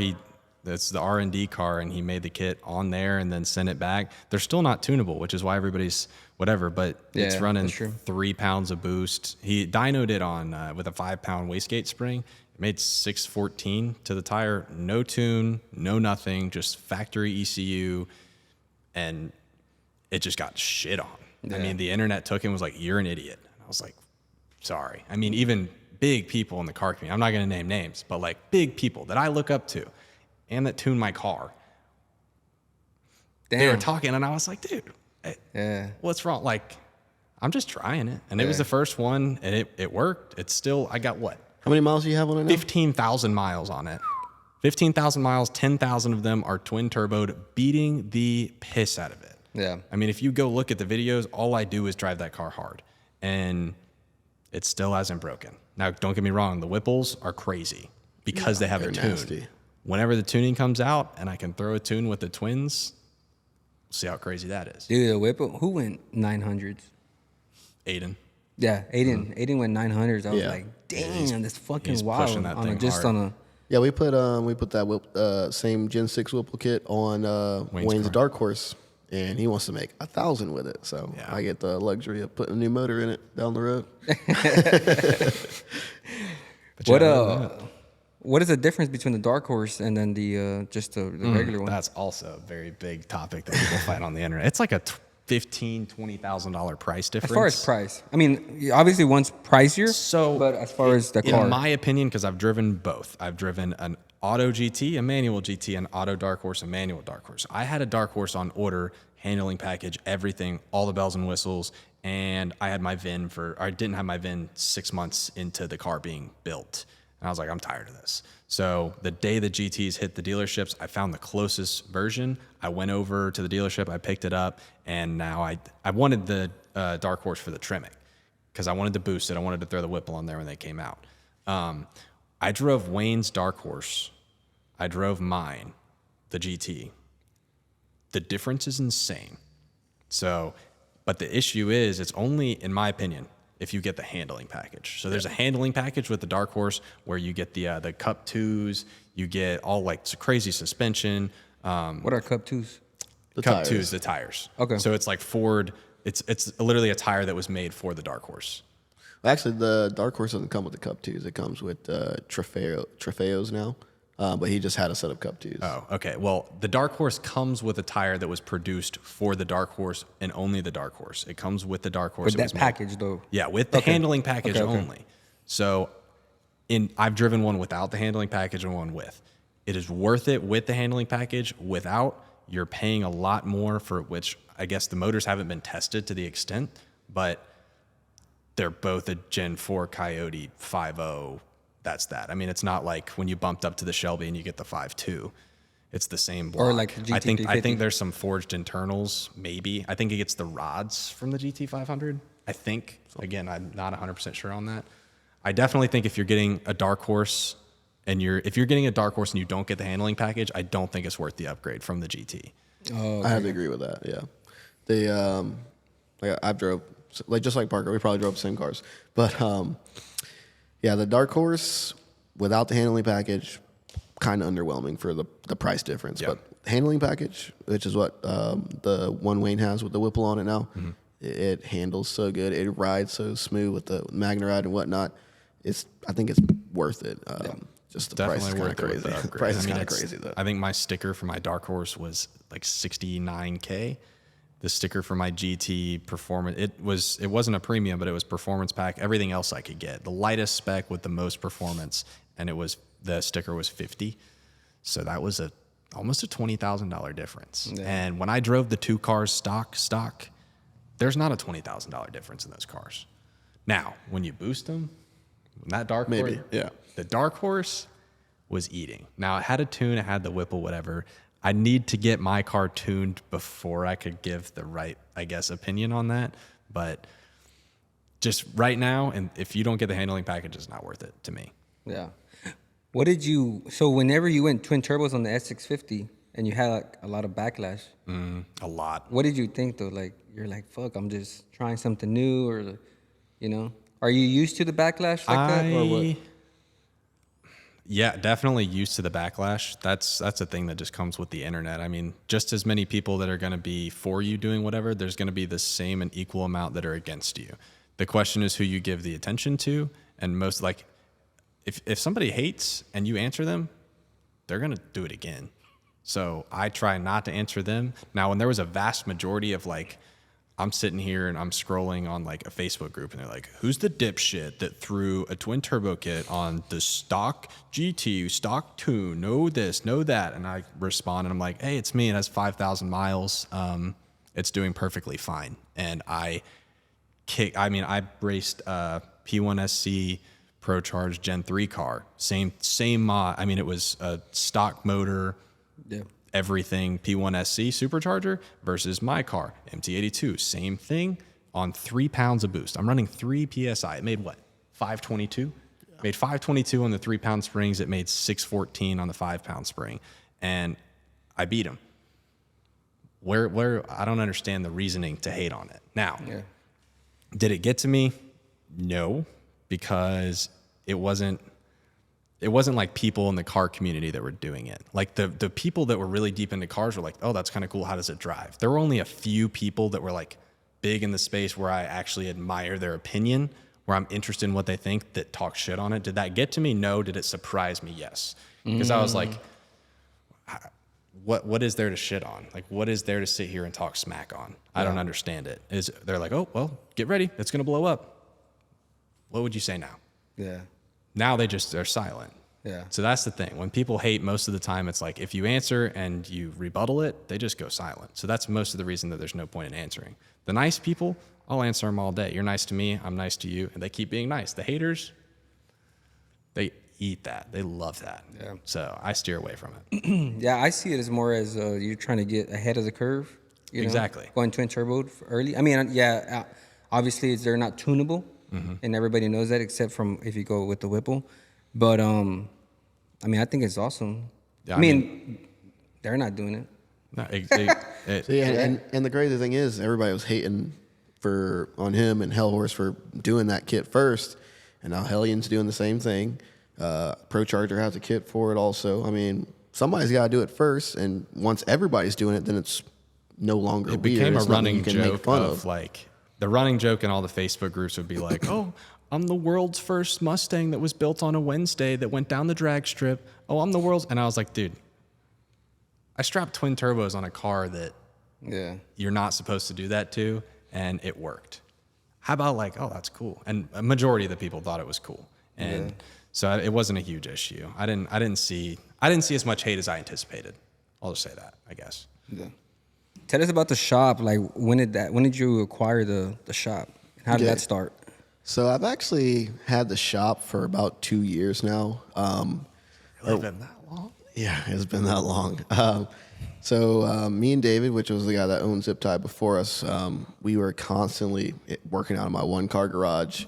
We had one car in here, and like if we needed to work on one car, we would sometimes roll one out, roll another one in. And it was up an incline. It was just a pain. We needed more space. I had a buddy whose dad was renting this shop for a decent price for the area and for what it was. So me and him just split the rent every month, and we used that to work on our cars. Now, from that point on, it went from just our cars to more cars to more cars to the point where I needed to make it a business legally.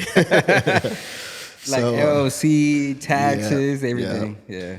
It's hard to do business out of a commercial property, not as a business, you know. And you definitely don't want to take that chance of getting caught. So it turned into a business, and thanks to TikTok, it's really been pretty successful. I mean, I say over half the cars that come are, I say over 75% of the cars that come are from TikTok. I got a car there now from Ohio. I got a car there from Michigan. I just sent back a car from Indiana. I got some cars like way down South Florida, like Miami area. So thanks to TikTok, I'm able to build the cars that I like working on. I kind of can be a specialty shop, which is what I like. Specialty for just Mustangs? For Coyotes. Coyotes. I'll do an F-150 too, but I mean, like, ooh, them things are nasty. I got two F-150s in the shop right now. I got Aiden's F-150. I know you're doing a podcast with him soon. But put some twin turbos on that. I got another one, Gen 1 with the built motor, getting a Whipple on that. So, I mean. Gen 1? Yeah, it's a Gen 1, but it is built.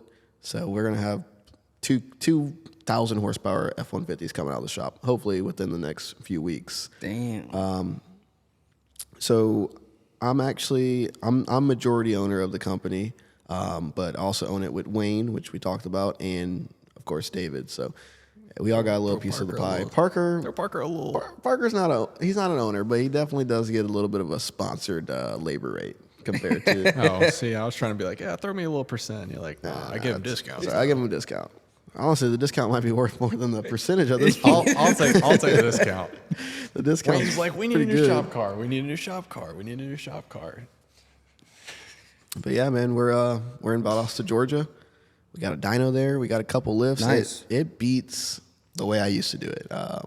Very, very first way I used to do it was laying in the dirt under jack stands, hoping they don't sink through the dirt and crush me. Like I said, upgraded to my one car garage, but this is the way to do it now, having lifts and stuff. I used to do everything off a creeper, jack stands. Damn. I had these little wooden crates that I would awkwardly jack the cars up onto. Sketchiest thing ever. But I will car say, would be like this. the things I got done with those wooden crates and jack stands is insane. I'd pull transmissions, and it was to the point where, like, okay, I got the transmission out and on the ground, but now I got to jack the car up higher to fit the transmission out from underneath the car. Yeah. So the lifts and, just a good workplace just makes everything so much easier. And it's going good. It's going good so far. So how do you feel now, like, coming from, starting the one car garage, right? Having a shop, successful shop, right? Building TikTok, having a fan base, growing your brand, like, how do you genuinely feel? I mean, I'm gonna be honest, I never in a million years would have expected life to be the way it is right now. And I'm thankful for all of it. I'm thankful for all the followers, the people I met along the way, just everyone who made it possible. Because really, my followers are what made it possible. I mean, they're the reason I was able to quit my job. They're the reason I'm able to get work. They're the reason, like, they drive a lot of the motivation. Because, like, there'd be days where I'm not motivated. I'll go through my comments. People want to see this. People want to see that. And I post it and I do it for them. And everybody wins from it, Yeah. So yeah, it's crazy that it happened the way it did, but I'm glad it did. I'm thankful for it, for sure. Yeah. You don't see the way that it hits either until, like, on the internet, it's one thing. When you look at the number on the bottom, it says this many views, it's one thing. When we pull up to TX2K and people saw the VM trailer and there's 50 plus people running after it, we park the car and there's a line to, like, pictures, merch. Damn. Like, that's when it hits and you're like, dude, Crazy. And all these people, it's not like a random, like you meet them and it's kind of awkward. Like, TX2K, and there's a lot bigger crowd there today. Like, all these people know we've recorded know your every whole day life of our story. life. Damn. Like, these people are your best friends. Like, they're like, oh, dude, I'm user. Like, they say their username. You're like, dude, like you talk to these people every day in the comments. Like, it's not like meeting a random person. And you don't, like, there's some people on the internet that I guess put themselves on a pedestal, and they don't see the followers as like, you know, these are the reason, like, these are the people that, like, you wouldn't be who you are without these people. Got you. And, you know, when you meet them in person, they kind of act like a celebrity, but in reality, dude, we're just dudes normal with people. our phones, and they do the same stuff we do. Some people just don't like recording it. Yeah. So, like, we all hang out. How often is it worth the track? This past time, we met multiple people that were with us, helping us the entire time. Oh, dude. TX2K, we need to do like a whole section on that later Lord. on, because that was just an incredible experience. It was insane. I seen it, man. Y'all were stacked, right, man? We passed by. Y'all were at the very, very back.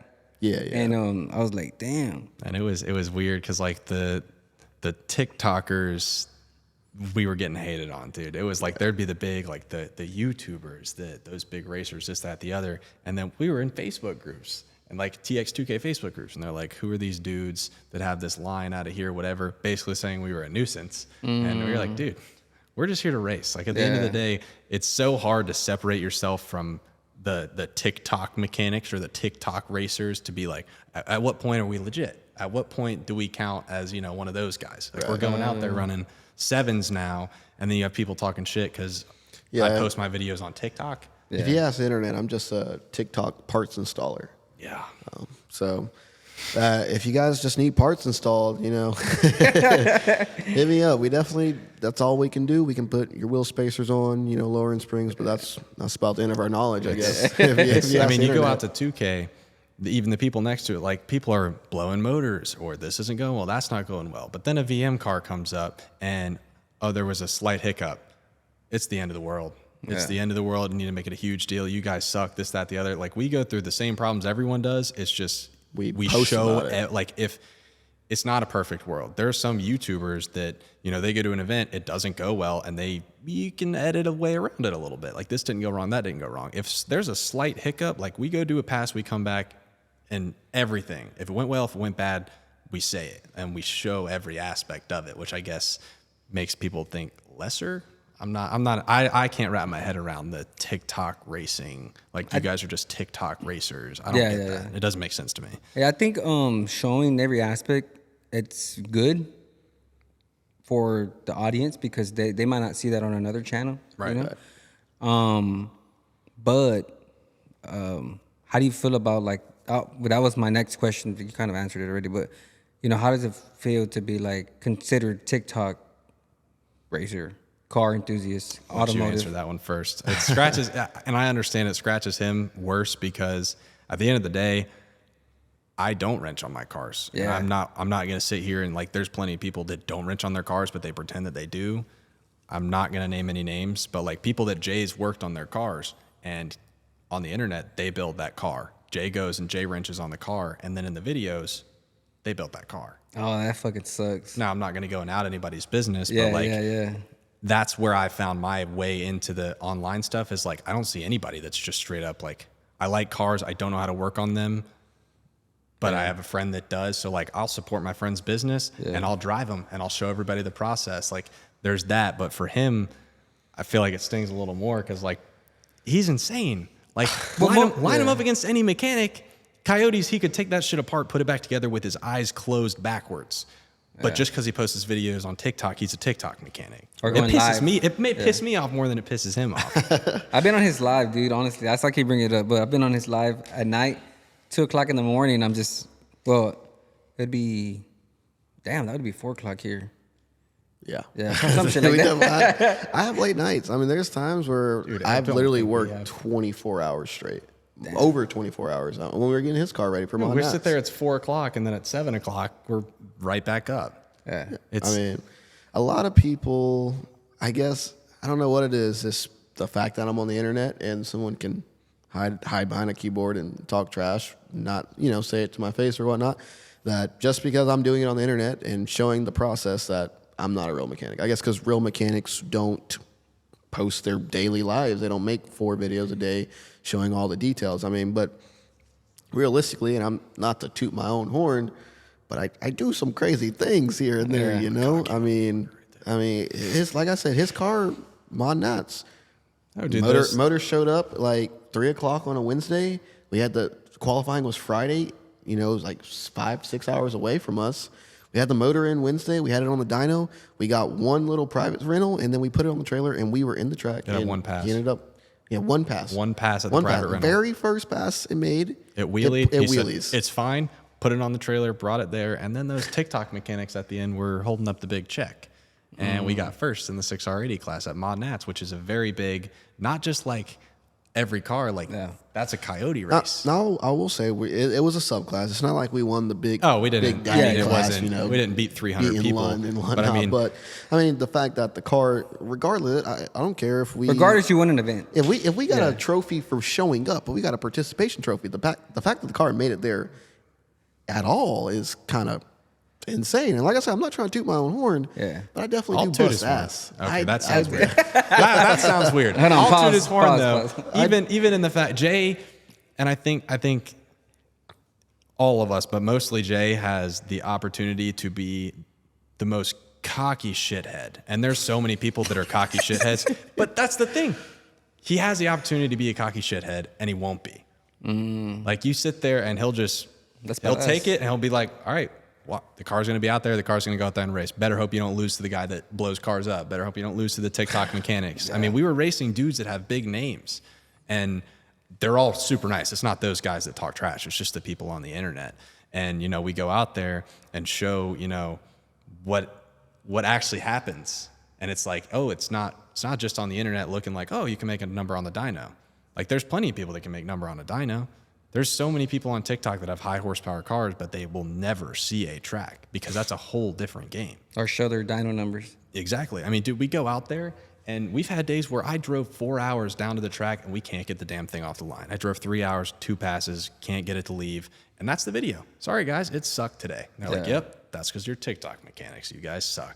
Then you come out there, you go around a 795. Yeah. I don't know, dude. And people will still find a way to hate on that. They'll always find a way. Only $795? Only $795? And then you look at their profile and they drive a Kia Forte or something, you know? I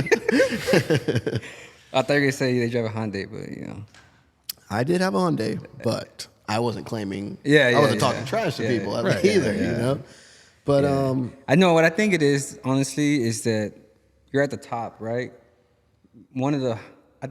If I could say, you can correct me if I'm wrong, but you're one of the top automotive TikTokers, right? I'd say that. I think there's a decent group of them, and I think we're in that group. It doesn't feel like it in the sense. I like to say, but they like to poke at the bear because you're at the very top, you know? Right, which I understand because, like I said, when I was on the very bottom, Jay had 10, 15x my following. He was worth Toby, and I was like poking at the bear because I knew that Toby would answer, and I'd be like, then I can go out there and, like, you know, show what I got. I always had the mindset of like, I might not have a bunch of followers, but if I had a million people watch my video, I bet 800,000 are entertained. Yeah. So I would always post like that and, you know, poke at the bear. So I guess being on the top, I wouldn't even see. It doesn't feel like that because even we go to events, we're like, dude.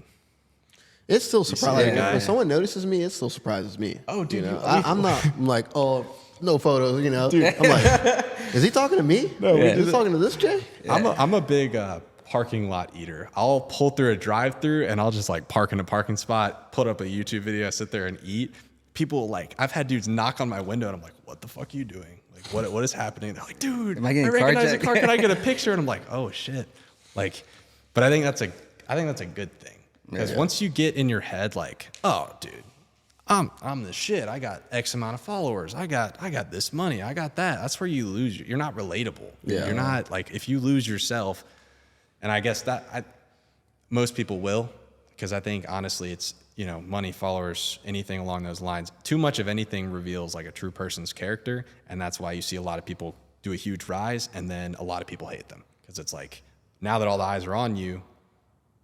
Then they get all cocky. They get all, I'm this, I'm that. They're no longer a humble person. So people that get that following and accomplish XYZ and still remain that humble mindset, I think that's where we sit, and that's why we kind of do so well. Like Yeah. And now that Parker's touched saying that we're humble, I want to talk my shit a little bit because I'm just thinking back to it. Like, people say that I can't do this, I don't do that. I got a bust ass, low-key. He does. That's why I said I'm humble. Like, he has the I'm ability. humble. That's what I'm saying. He has the ability to be that guy. Yeah. The fact that he's not is what unfortunately gets him a good amount of the hate, because it's like a lot of the big guys in the car scene, they got an ego, rightfully so. An ego isn't the worst thing in the world, but when it's an ego on the internet, it's amplified. Yeah, I mean, 'cause like I said, I'm not the greatest, obviously. I mean, I think I'm pretty good at what I do, but there's definitely people that are better than me, people that have more experience. But the people that are saying that I can't do this, or I don't do this, or I won't do this, are not those people. I mean, Yeah. Right. At TX2K, we had some issues. I ended up torching the cylinder head, which is an issue we're still trying to figure out exactly the cause of.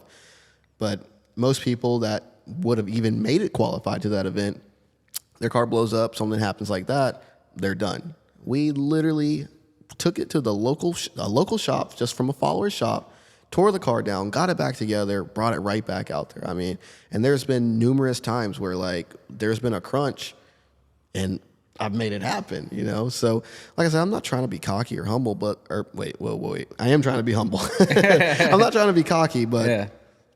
I do some kind of crazy things sometimes. He does. I think it needs a little bit of respect. It does, 100%. I'll be cocky for him, Yeah. 100%.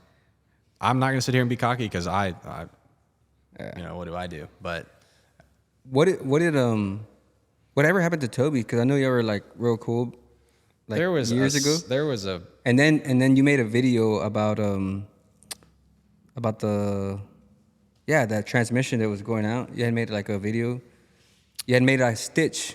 Oh God, he dug the dirt up. wait, which It was The he stitch posted a video video of and he's like, he of the said trans- about the MT82 and how Yeah, you yeah, that blew one, up yeah. 4 of them by I misshifting blew it or up something. because I Yeah. would money shift or something like that. Yeah, I think you said you blew it up mid mid shifting or some shit, and you're pretty much correcting what happened. Yeah, so Like, are y'all still cool? Y'all still boys or?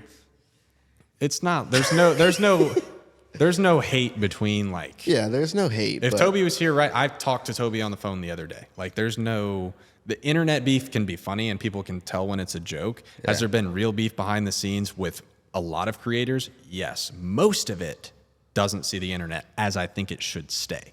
When Right. it hits the internet, that means it was 10 times worse than all the other stuff.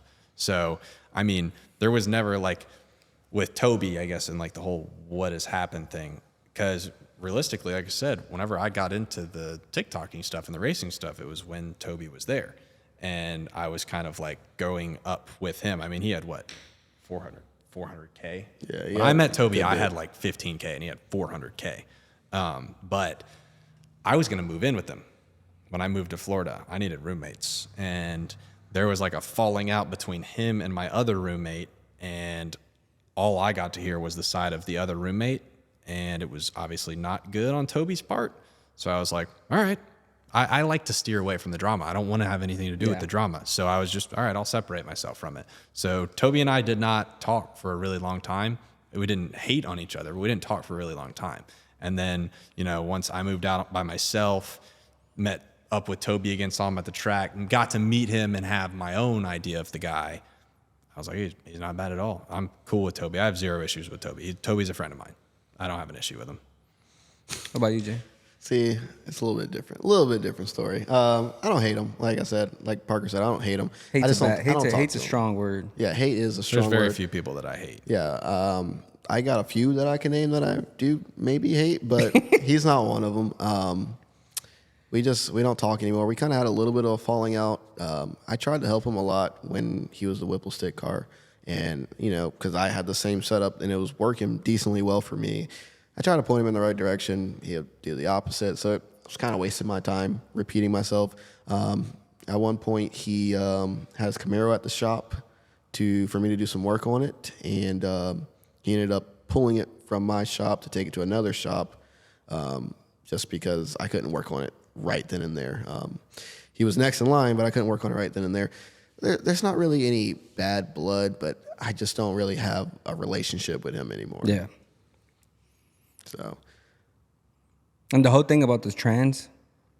So there's one thing that I really hate is when someone uses someone else's name in a negative manner, which is why like you won't ever see me make a video about somebody. Like I try to stay out of that. Like I don't want to make a negative video about someone.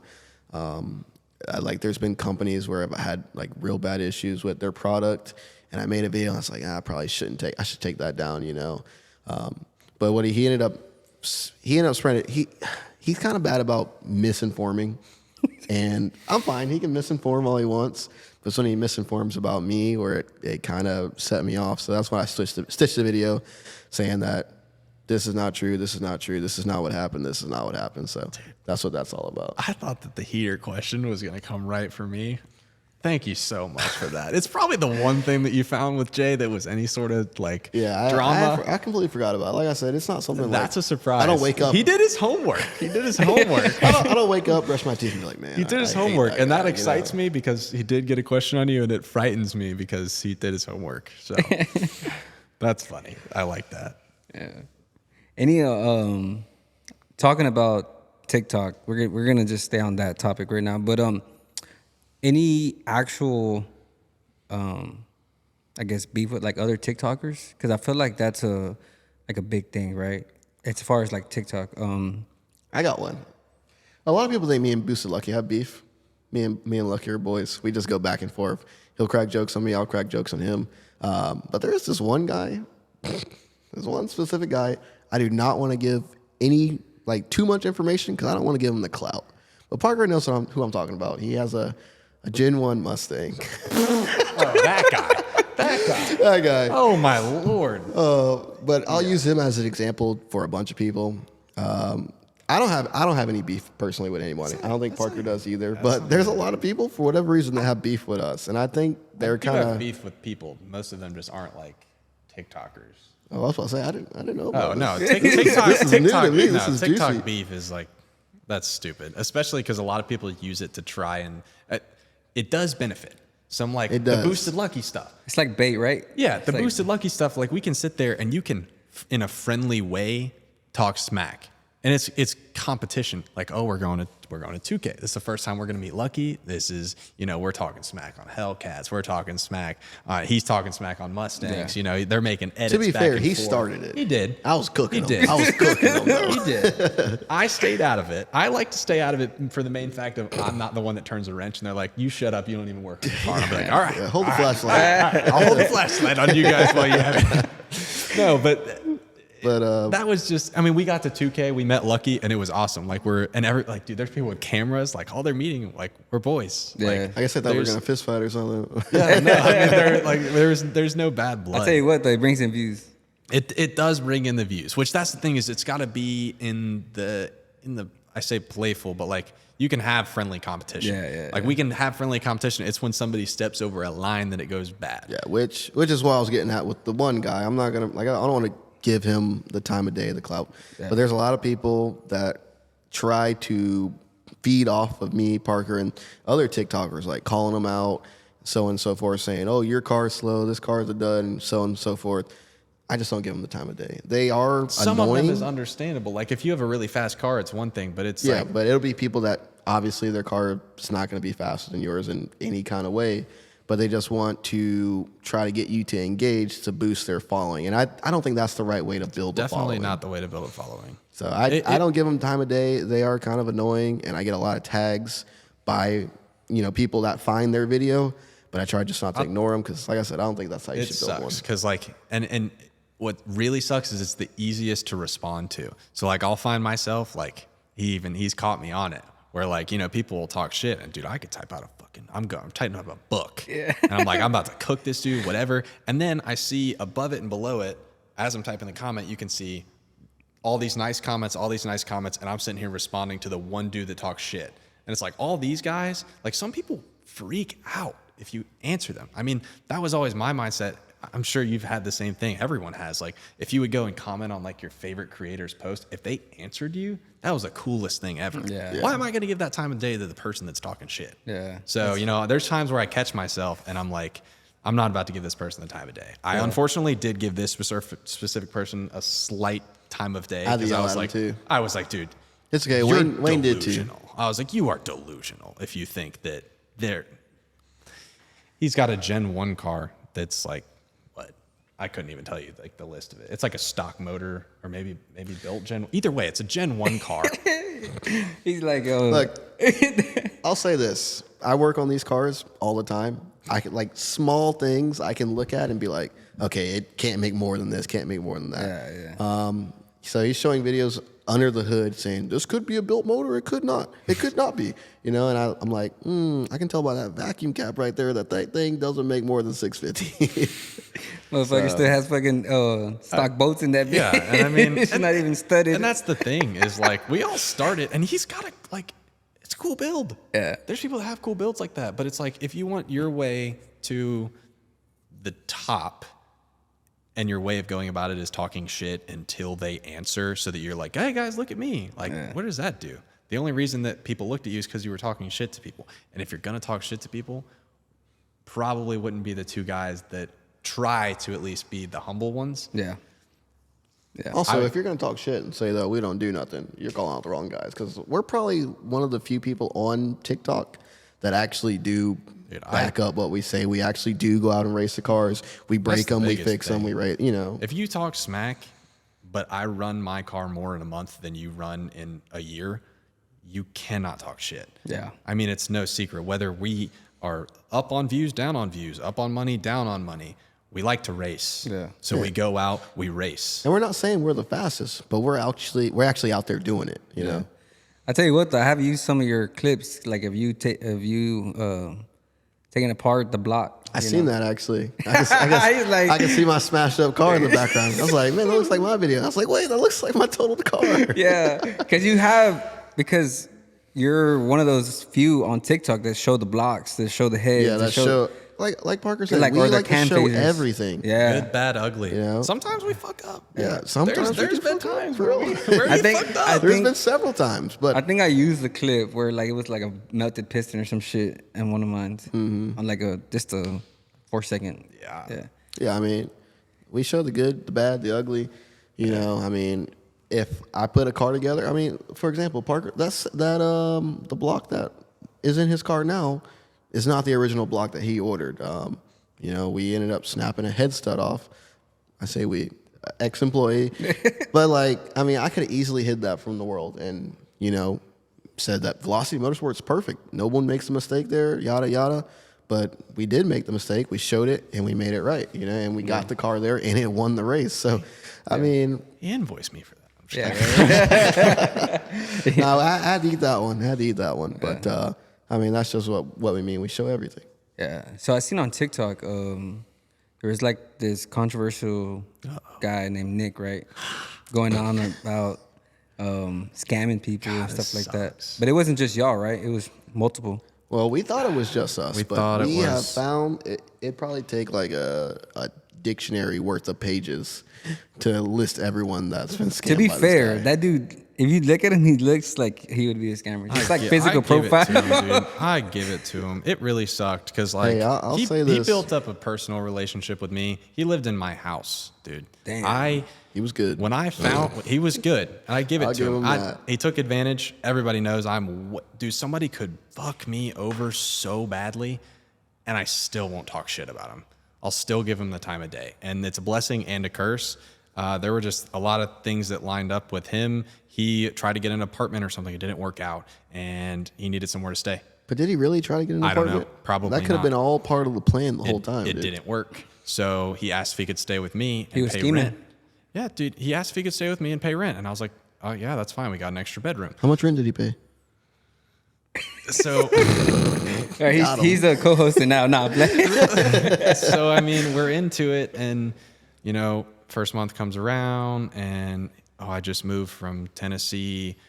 My credit union isn't here. My bank account is locked. All my money's in crypto. It's all in Truist. They don't support crypto, so all my money's locked.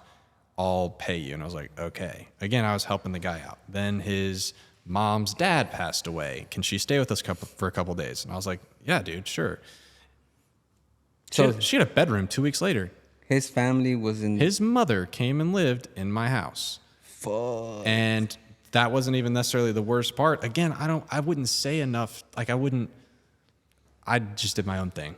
I do my own thing until you're not paying rent either. So now I'm covering the rent for you and your mother to live in my house. And I don't put this on the internet at all. I don't put any of this on the internet, and I wasn't going to. I'll let you tell your side of what happened with him. But then, months come around, it's still locked, and then it gets unlocked. And he's like, I paid you. He shows me where it gets paid. Oh, it didn't go through. That's on your bank's end. You need to call your bank. That's a you problem. We're talking $4,000. And then... So $4,000 just rent? It was $3,000 on rent, and then I was gonna move out because our lease was up. I was gonna move in by myself because if it was, his car also blew up and the transmission fluid probably was a gallon in my driveway. Now I made videos cleaning the driveway, whatever. But if something was broken, if something was ruined in the house, I would like to pay for it if I did it. If there was damage at the house, if there was, HOA violations, this, that, the other, it was never my fault, but I had to pay for it while I was paying the rent. And I was like, dude, I'm going to move by myself. If I fuck something up, I'll pay for it and I won't feel bad because I did it. Something like that. I'm responsible for my own stuff. Right. And he was in between. I got him a job opportunity for like over $100,000 a year in Texas.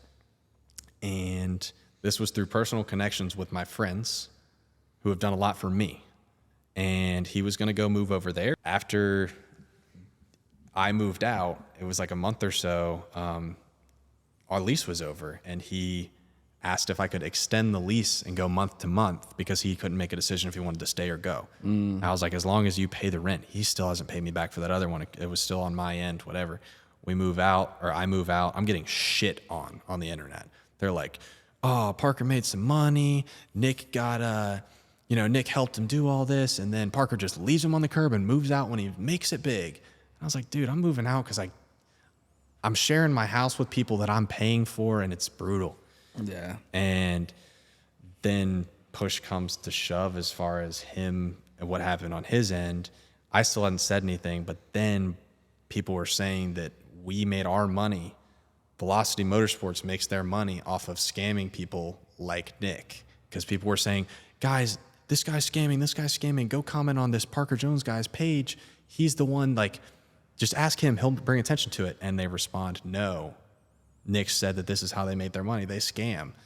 So then once our names are brought into it, that's when it has to get brought out to the light. Now you can... So for the longest time, we were having issues with him and his payments, but we thought that was local to just us. He worked on his car, by the way. Yeah, I worked. So his car, it's not even registered to him. I found out from a cop buddy. But his car's still sitting in my parking lot. It still owes me money for the work I did on it. What kind of car was it? It's an S550. Oh, okay. Yeah, so I did a lot of work on it. Crazy, while I was doing work on it, I guess since I was posting videos, a previous shop that worked on it called me, and they're like, yo, you don't need to work on that Nick guy's car. And yeah, but all this time, he's playing this character. I'm like, he seems like a normal dude, and he seems like he's going to pay his bill. Who am I to just trust some random guy that won't tell me his name and turn this guy away, especially when I already started working on it. So you already been warned from another shop. Dude, yeah, I started on it, and then I got a call, yeah. We would get DMs all the time that's like, hey, he sold me a part and it didn't come through. And we would text it to him. He'd be like, oh, yeah, I'll get that squared away, whatever. We always think that, it's handled. And because we wouldn't hear, whoever called the shop, they wouldn't call back after we reached out to Nick about it.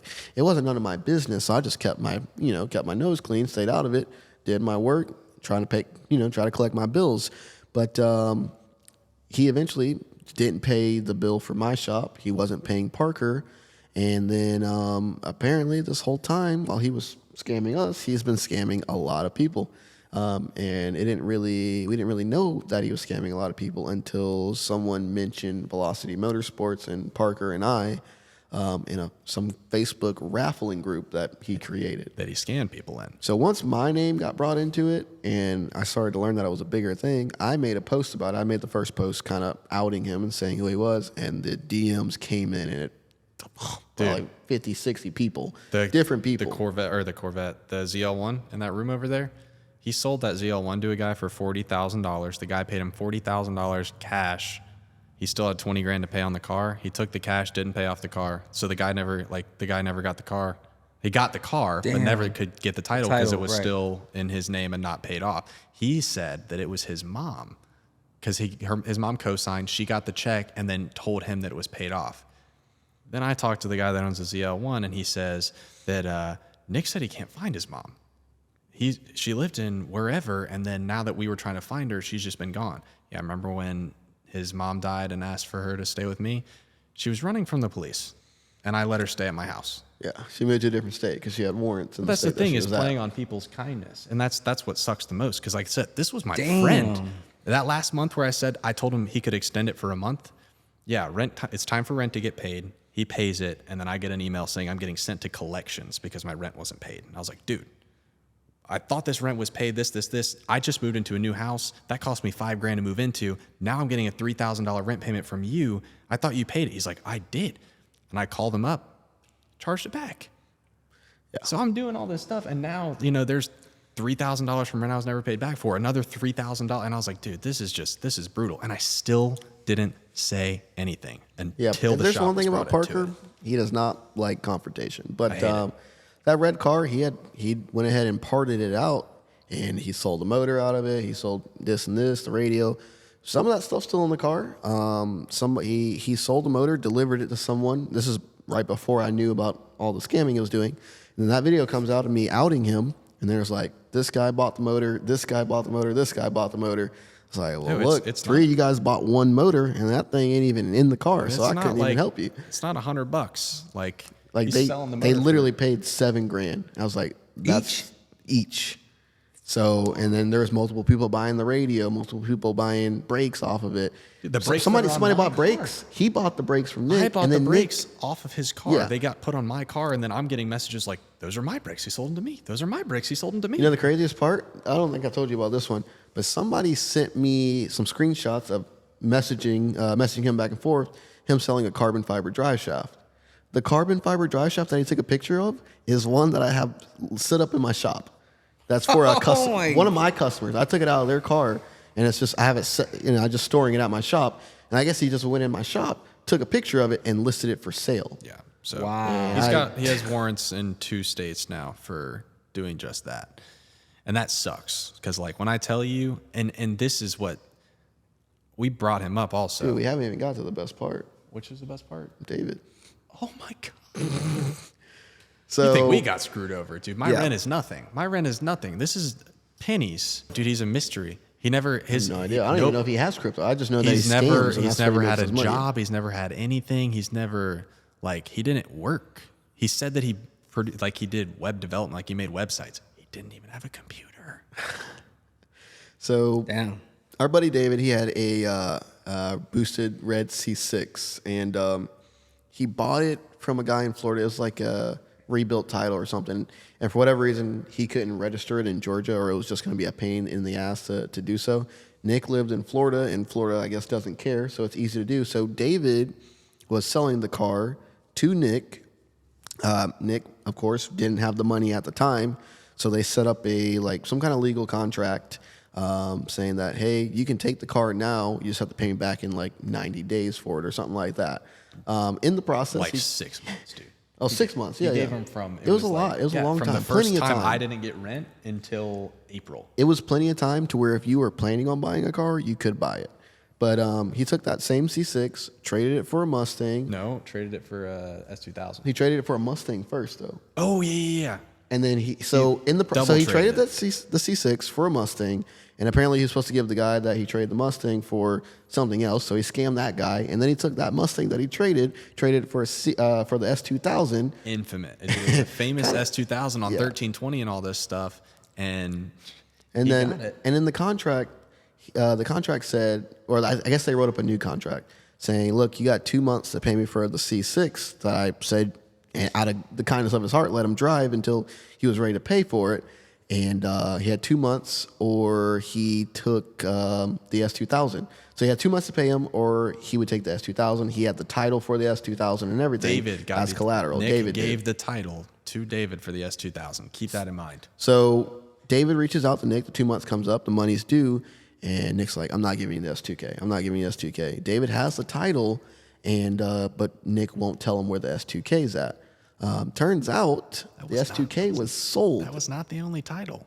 Yeah, there was multiple titles. The S2K was sold to someone else. He gave him a duplicate. builder. The car was supposed to go to David. Yeah. He sold the car to the original builder of the S2000, gave David a duplicate title, so it kind of invalidated that title. Yeah. So Missed his flight to TX2K yeah, with us. yeah, he was supposed to go. He was supposed to fly to TX2K. When he missed his flight, he was selling the S2K. It's just there's so much. Point of the story is It's okay though, because he told David that he was like, instead of cash, because I don't have the cash, I found a guy that said he would trade Oh my for my God, I built forgot motor out of about my the S550. Then when he sold to 4 people, he said, I found a guy that's going to trade a Hayabusa for my S550 motor. Will you take the motor in 10K? And David was like, dude, I'll take anything at this point. I gave you $23,000 car and I've gotten $0. So what does he do? He takes his motor. He takes his motor out. He removes the motor from the car. David takes it out. David took takes it the out. car. Just so he can get paid He some takes kind of the money motor. back. He takes the motor, goes to South Carolina, trades it for this Hayabusa, and drives right past Valdosta, and then goes on the internet saying he bought himself a Hayabusa. We're like, dude, what? Wow. So Yeah, yeah, I get a message actually from a company that he sold the Hayabusa to. They also never got the title, by the way.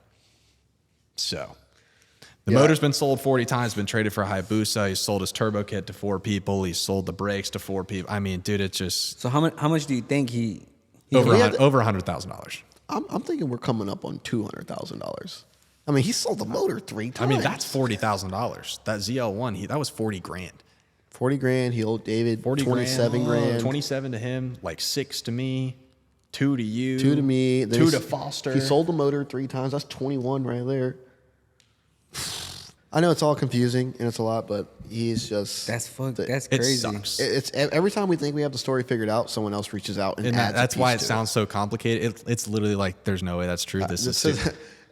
to the people watching, they probably are like completely lost. But that's honestly how we were. We're still figuring it out. We learn something new every day. It's insane. It really sucks. Like I said, it was so hard. Even while this was all going down, I was like in the back of the truck after that video was posted, torn apart. I was like, dude, this was like I spent every day with this dude. This dude was one of my really good friends. I brought him up on TikTok. And that's the thing that we also like to do, which really sucks, is like people will come to you, and this is not going to sound like the humble guy, but when you're around 2 of the biggest creators in the space and we help bring them into that and build them a following, like making a couple $1,000s a month that they weren't making before, and the whole time we're getting just fucked behind them, like just destroyed. And I have literal text messages that were like, dude, you think I'd put our friendship on the line over $3,000? Damn. You would? Like, dude. And they like That's fucking reckoning. they see that like you're a nice person, they take advantage of it. So it really sucks, because like if somebody approaches me now and they want some help or this, that, the other, I'm a lot more reluctant to do it, because it's like, dude, the last time this destroyed a friendship. It sucks to like when people are like, don't go into business with your friends. That's not necessarily business, but that just sucks. Like I've lost a good amount of friends in the last year. Very few of them are still like, there's very few people from like when I first started on the internet to now that I still have. That's why people, I guess, like the Jay and Parker duo. Like we obviously screw around with each other a lot on the internet, but I mean, Yeah. it's fun. Like, I think the craziest thing about the whole Nick situation is that people did call and warn me, but it just sounded so crazy. I was like, who are these guys? And he played it off as, oh, it's just some crazy guy that I pissed off or yada, yada. Yeah. Turns out it was even more crazy than the people on the phone made it sound. So I don't It's know, wild. man. It was a rough time. I'm glad it's over with. When's the last time you talked to him? the last time I talked to him was when he was on his way to Texas for this job. And I was talking to the guy that gave him the job, and I then get a call from my landlord that he's still at the house that our lease ended. And I was like, bro, please don't be squatting. Like there's no way this is a thing. So like you're telling me you're on your way to Texas, you're sitting there at the house. I mean, So your name's still on that lease? no, the lease ended. Okay. I lost every dollar of the deposit and then some. Again, because like my pavers in the driveway were caked in transmission fluid. I couldn't get that out. Other roommates' dog chewed up every corner of the house, and all that just got ripped out. But that lease is over. I'm by myself, and now I'm doing fine. No Happy issues. life. To be fair, I warned them that I didn't know it was going to be this bad, but I was like, dude, it's never a good idea moving in with friends like this. I will not recommend moving in with your friends. It really sucks. You know, if you want to hang out, Friends. go out and hang out. Yeah, damn.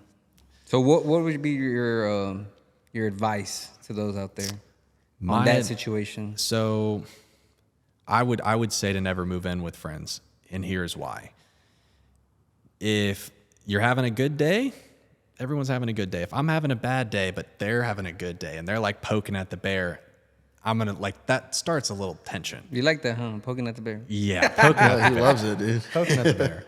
But I mean, there would just be like I've had multiple roommates and it has yet to go well. It hasn't. So if I'm having a good day, I'll go out, go to a meet, hang out with the boys, go to the track. If I'm having a bad day, I don't.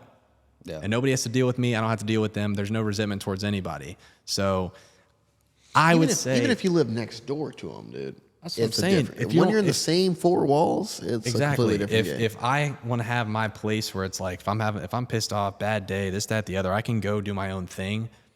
But when you have roommates, especially when they're like friends and you all do the same stuff, like you're always interacting with them no matter what, good, bad, whatever. It takes away like Jay and I are friends and we see each other. Like Jay is probably my best friend and we see each other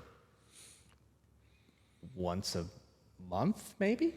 Yeah, if sometimes that. more. If we got an event, And we'll it's hang not out a even, lot more. and every time I see him, I got to pay him too. So that tells you something. I mean, every time I see him, I got to pay him and he's still one of my best friends. I just think you benefit from that sort of distance, I guess. I wouldn't recommend moving in with your friends. He said from day one, I don't think that's a good idea. It's not going to go well. And Because they tried to get me to move in too. I was like, hell no. I am over. I moved in with like 4 people and now I live by myself. So Yeah. What about advice to those that want to maybe start a TikTok? that's a tough one. I get people that ask me all the time about stuff like that. It's a grind that people want it because they think that it comes with money. To be 100% honest with you, you will not make money for a while, for a long time. And even if you do start making money, it may not be enough to sustain you. I did not make more than $100 off of TikTok until when that thing hit a year ago. A year ago. Yeah. Like before, TikTok maybe would buy my lunch like a couple times a month. Like it really did not pay very well. Yeah, people take it as like a free. They're like, I want the clout because then I get the money. And it's like, dude, in my opinion, if you wouldn't do it for free, You're in for the you're wrong gonna reason. you're in it for the wrong reason. You're gonna have the worst time doing it. Whenever I kind of blew up on TikTok, I had a viral video and I probably got 100,000 followers off of it. I didn't even want to monetize my account because I was like, that was back then when everyone was paranoid where if you join the creator fund, your views go down. It's like, dude, I don't care about making the money. I just want people to view this and I want to interact with people. Now, eventually the money came with it. Granted, it's not crazy amounts like people It's think. a lot people less think than I'm people rich. think. There's a whole thing that goes around of like, oh, they get paid $1 per 1,000 views, and we're doing across all videos. Isn't that like CPM or some shit like that? They call it RPM on RPM, TikTok, yeah. revenue per milli or whatever. But I Yeah. mean, I guess this is the one time we can actually talk shit about it on TikTok. On TikTok, if you mention anything monetization wise, they shove it in the dirt. You're not allowed to talk about it. Because I mean, in the beginning, and nobody will hide this. In the beginning, they paid like crazy. Yeah. And they paid like crazy. We were That's chilling. like top. Oh yeah, dude. And this is what also is the risky part about it. On a random Tuesday, they're like, we're cutting it in half. And that shit hit hard. That shit hit really hard. Yeah. Because you start basing your life around whatever money you're making. And then, when they cut it, just imagine, half of your income just disappears like that. it'll hit you pretty hard. The funniest part is when he made a video saying that his income was cut in half, it made people so happy. Oh, dude, they loved it. Really? I was like, yeah, by the way, I'm probably going to have to sell this car, and they were like, Yeah, I remember that. They're like, yeah, well, now good, you guys don't do job. shit Yeah, anyways, yeah. now you got to get a real job. And I was like, dude, it's like, if you want to start a TikTok, like I was doing this shit for free for however long, every day, 3 videos a day. I have not missed a day of posting in over 3 years. I have every single day I get something out. Damn. And when you tell that to somebody, there's people like you get laughed at. If you make TikToks, you're the butt of every single joke in the beginning. I mean, all your friends. I grew up like I played football, sports, and dude, if you post like YouTube videos, if you post TikToks, like you're a loser. Yeah. And I showed one of my friends a video. Before, I think TikTok was like just dancing, right? Yes. Yeah. It was was like, musically or Yeah, whatever. yeah. But like I showed my friend that I was like, who would beat my ass if I posted a TikTok? This guy. And I was like, what do you think of this video? And he's like, it's actually kind of funny. You should post it. 4 million views immediately. And I was like, oh my God. But once you finally get that little bit of like the response, a good response from people, it's addicting. Yeah. You're like entertaining people, at least it is for me. Like when you entertain people and like people like what you're doing and it just keeps growing and growing and growing and people are liking what you're doing, it's addicting. You're like, I want to show everybody. I want to entertain everybody. It's awesome to get, like, you get DMs and people are like, dude, my life sucks, but every night I go on, like, that's the other thing with every day. Like, people are like, every day I get home from this shitty whatever and I just sit there and scroll through whatever you and Jay did that day. That's awesome. But like, if you're like, oh, I want to start TikTok because I want to race Mustangs, like we did this before. Yeah. The most rewarding part for me is not the money or the clout or anything. It's the community. Like, Dude, it's crazy. If you look at some TikTokers' comments and look at like me and Parker's, like it's night and day difference. Like people are like, I love this, and like I might miss a comment, they might ask a question, someone else is gonna reply that also has knowledge. Like I'm lucky. I think Parker's lucky to have a community that's like we have very few like negativity in our comment sections. Right, a lot of our followers are super chill. They're chill with each other, chill with us. They're cool to meet in person, and that's like the best part to me. And you have soldiers, dude, yeah. that protect you. No, like I mean, if you have an outsider comes in, if you have an outsider come in, for sure. Anything you do, they support it. Like, Yeah. it's crazy. Like when Jay launched VM, like you got people coming in there, and then it's like, oh, you drop shirts, and the people go crazy. Drop a detail line, people go crazy, and it's like they're not here just to like, oh, I like that guy's videos. Like they know you. They know your entire life, ins, outs. These people have grown with us the last 3-4 years, the same way we have. We've grown up with them. They've grown up with us. Yeah. So they're like, in a sense, it sounds cheesy to say like, oh, they're family, but like they are. I mean, Most people don't see it like that. They see it as a number and money or this, that, and you can see that. They'll get hate, and their response is not, look at all the people. Like, look at all the people I have here. Their response is, look how much money I make doing it, though. Your response, good, bad, whatever, it pays the same. You know, this many comments, this many views, whether you like me or hate me, it pays the same. Yeah. And I don't think that's a good mindset. Yeah.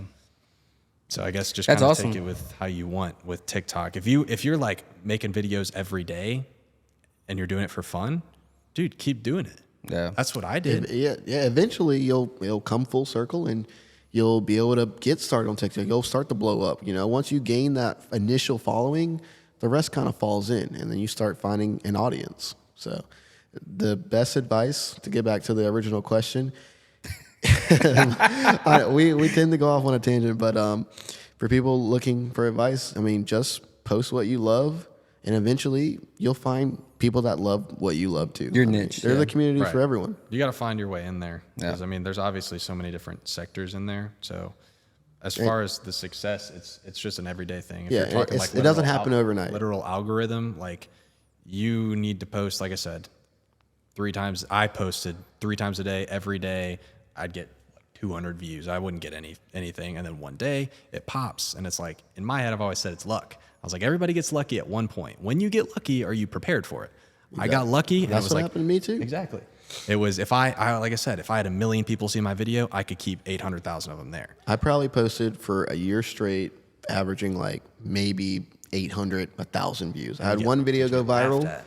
A lot of people started following, And now it's my job to keep that following. Exactly. And I just kept doing what I was already doing. It just brought attention to the page. Yeah. So if you're not established already, even if you don't have a following, you're not going to get a following to stick just because you have a viral video. Right. So. A viral video doesn't mean followers, and you don't want it to, because you want, like I would always say, come for the car and stay for Parker.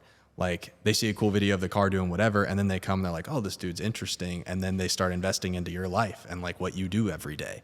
But I didn't want to connect. Like there's people that post like faceless, like just their car, and in my opinion, that was the thing. I was afraid to put my face in. Like I said, I was super anxious on that fact. But it was like, if I got rid of the car tomorrow, all these people are gone with it. Right. So like they're not here for me. They're here for the car. It's to the point now where we don't have to post the cars in the video to have an entertaining video. You can just post us, and talk to the audience. Whatever we're doing in the day. You know, when we hop on live streams, his are more with cars. Like my live streams never really are with a car behind me. Yeah. Like it's just like we're hanging out, I'm bored, and I'll hop on, and you know, we'll have concurrent 800 plus people in there literally just talking. Yeah. Like we're just, you know, they're interested in your life, not just your car. So that's the advice, I guess, is just keep them there for you, not for your car. I like that one. You said, come for the car, stay for Parker. Come for the car and That's stay badass. for Parker. Yeah, I like that one too, actually. I've heard that one. I heard it before, but I don't know. I like it every time he says it. Yeah, we're gonna say It's a good saying. Yeah. He got butterflies. Put it on the back of a t-shirt or something. What I think you forgot to talk about one major build. Build? Yeah. Fred. Are we talking about Fred? Or No. are we talking about Larry? No, none of them. One big build. I can't believe you didn't say it. Am I forgetting? My brain His does. My builds or brain my does build? eat itself. So I. One of y'all's builds, but the Miata. Oh shit! Dude. I was like, dude, I've really lost my. I meant to mind. mention that earlier when we were talking about his stock motor. That's where it's I at. actually have the stock motor, and it's going in the Miata. So I found my buyer for the stock block. I have a 1997 Mazda Miata. I actually bought it off a follower for $1,000 in Tampa. Drove it all the way from Tampa to Valdosta. It had no oil in it. But if It you won't guys, blow up, dude. It won't blow up. if you guys watch the page, I'll start it up. My foot will be to the floor. Yeah. And I start it up. It comes off the starter and goes straight to the limiter. And I'll leave it there for a minute plus. Like I got a little series on my page of just, I think it's called like try or die. And like one of the challenges was limiter for 1 minute straight. The car ran better afterwards. I mean, so we've been trying to take out the stock drivetrain so we can throw the Coyote stuff in it because, you know, there's a lot of content to make with destruction, but it won't die. Can't get it to It blow up. literally will It not won't blow die. up. Right now, I got my little brother driving it. He just got his license and is just now learning how to drive stick. Still running strong. He does little baby burnouts at each stoplight trying to leave from the line, but it just keeps trucking, dude. I'm excited though. That's cool. That's a good car to practice on. I'm not gonna lie. Yeah, I mean, it's Practice super stick. lightweight. It's super lightweight, so it's a lot easier to leave with it. And, you know, it helps that I want the car to blow up That because too. it's a lot less pressure if you mess up. And with the stick, like learning stick today, like I've taught my little brother to drive stick in the 2024 Mustang. Learning in something that doesn't have any assistive features, like, oh, you have hill assist, you have like the Mustang, the new one will not let you stall out. Yeah, it won't let you stall You out. can start letting the clutch out, no gas, and it will apply the gas for you. With the Oh Miata, my like with God. an older car, you've got to kind of work it a little bit. You got to learn like how the manual actually works. You know, if you're on a hill and there's somebody right behind you, don't roll back. Yeah. Don't roll back, and you got to learn. He's getting pretty good at driving it though. I'll give him that. Yeah, but then, you know, like say they started learning in the, you know, one with those assistive features, and then you throw them in a Miata and they're like, what? They're going to stall out. Yeah, They're going to roll that's how backwards down the hill. Yeah.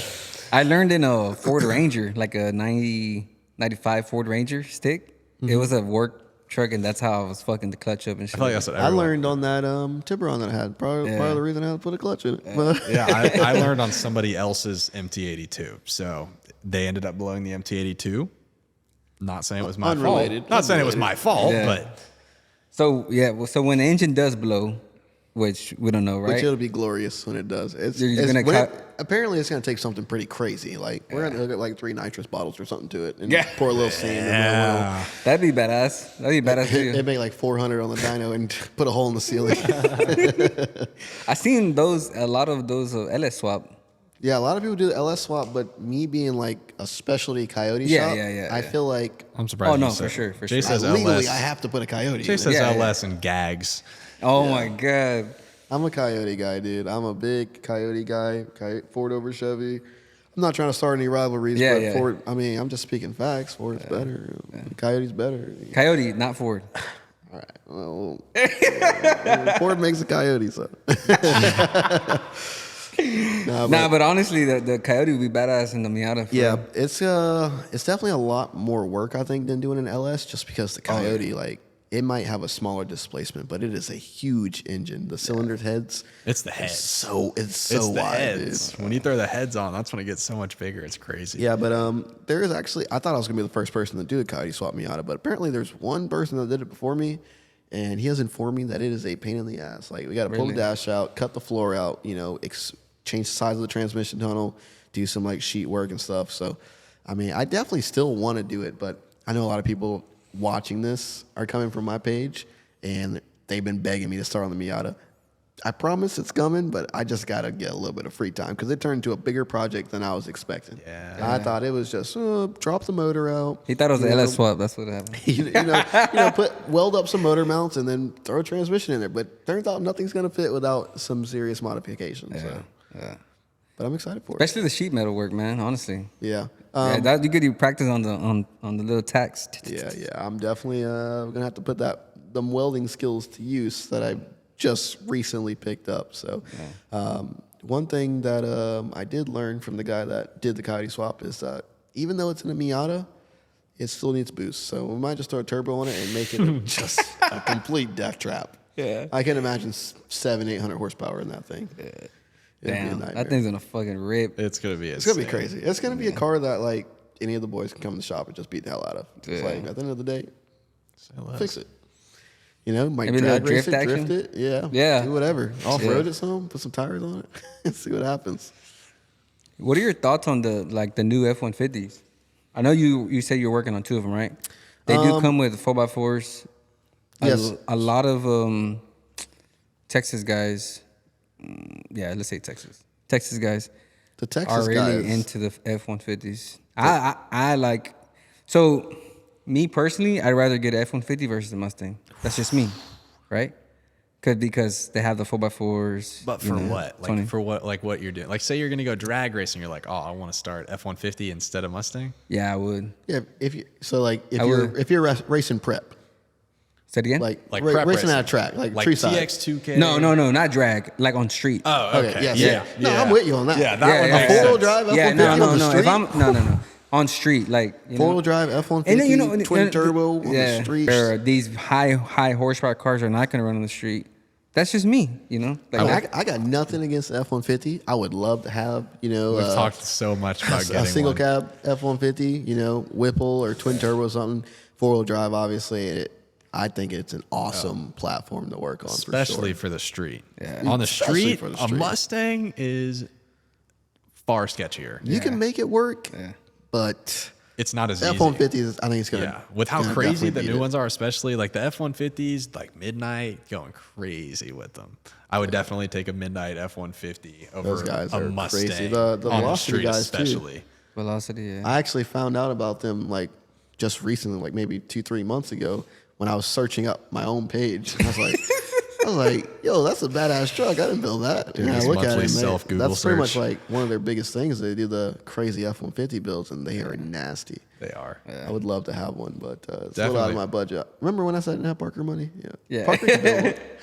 Parker, would you get one? So to be honest with you, I wanted to get one, and then it's weird. We all kind of on the TikTok world follow along, so it's like everyone wanted a single cab F-150, and then everyone got one, and I was like, well, there's a lot more people with more money than me. There's nothing I could do that was crazy with it. There's people on the app that have more money than I do that would take that F-150 and do far crazier than I was going to do. I just wanted a truck that I could use like as a truck. And when you go crazy with those trucks, yeah, they're sick, but like when I want to tow, something all the way to Texas, I don't want to, put miles on my built motor. He's pulling his drag car in a Kirky. Exactly. Right. Like, yeah, I wanted a truck for like a truck. If I was going to race a truck, F-150 is definitely the way to go. But I just think I'd be way too late to the party trying to get into that. I'll stick to the Mustang stuff. I'm still... Not if you get a 24. Maybe one day. I mean, if I ever got it like that, where I can just like, oh, let's try a different build, something like where I could, like I said, you do have to drop a decent amount of money. Oh yeah, for sure. To make them like as fast as people want them to be. Like when they're like, oh, a built F-150, they're not talking about the ones that are going, high tens. Yeah. They're talking about the ones that are getting deep. And to do that, it costs just like the Mustangs. Like it's like any sevens, car. Getting into the sevens is not as easy. Like you can't just pay to do On that. the street, sevens. Yeah. That's absurd. Yeah, you can have that. You can have that. That's insanity. He said you can. I don't think I want to try to go I seven can't on even the street. imagine that. Like, and running sevens on the track is terrifying. Yeah. Doing it on the street would be someone else can have that. Somebody else can have that. 100%. I'll tap out of that one for sure. What do you as far as the Gen 4s, right? Mm-hmm. The motors, have you taken one apart? The most I done oil pump gears on one. I did it on Wayne's Dark Horse when I was doing the Whipple. You should clarify the oil pump gears because that's a huge. Oh yeah. So in my comments, a lot of people were like, "Oh, I thought." They say two things. They say either I thought the Mustangs had a belt-driven oil pump on the Gen 4s, or I thought they had billet oil pump gears from the factory. Neither is true. Now the Gen 4s and the F-150s are belt-driven, but the Mustangs still use the conventional oil pump gears that you're used to. And usually when I do oil pump gears, I'll just take them and drop them and see if they shatter. The 2024 Mustang oil pump gears break just like all the previous generations. See, I think it's crazier. People are like, oh, you're crazy throwing twin turbos with no tune. I think it's crazier that I did it with no oil pump gears. That's more stupid in my opinion. Yeah. Now that scares me. Yeah. I don't want to deal with that. I really don't. But the Gen 4s, there's definitely differences, some minor differences, but oil pump's the same. I did hear, like, just talking to like the guys at TKM and RPG, everybody, all the engine builders have made posts about it now.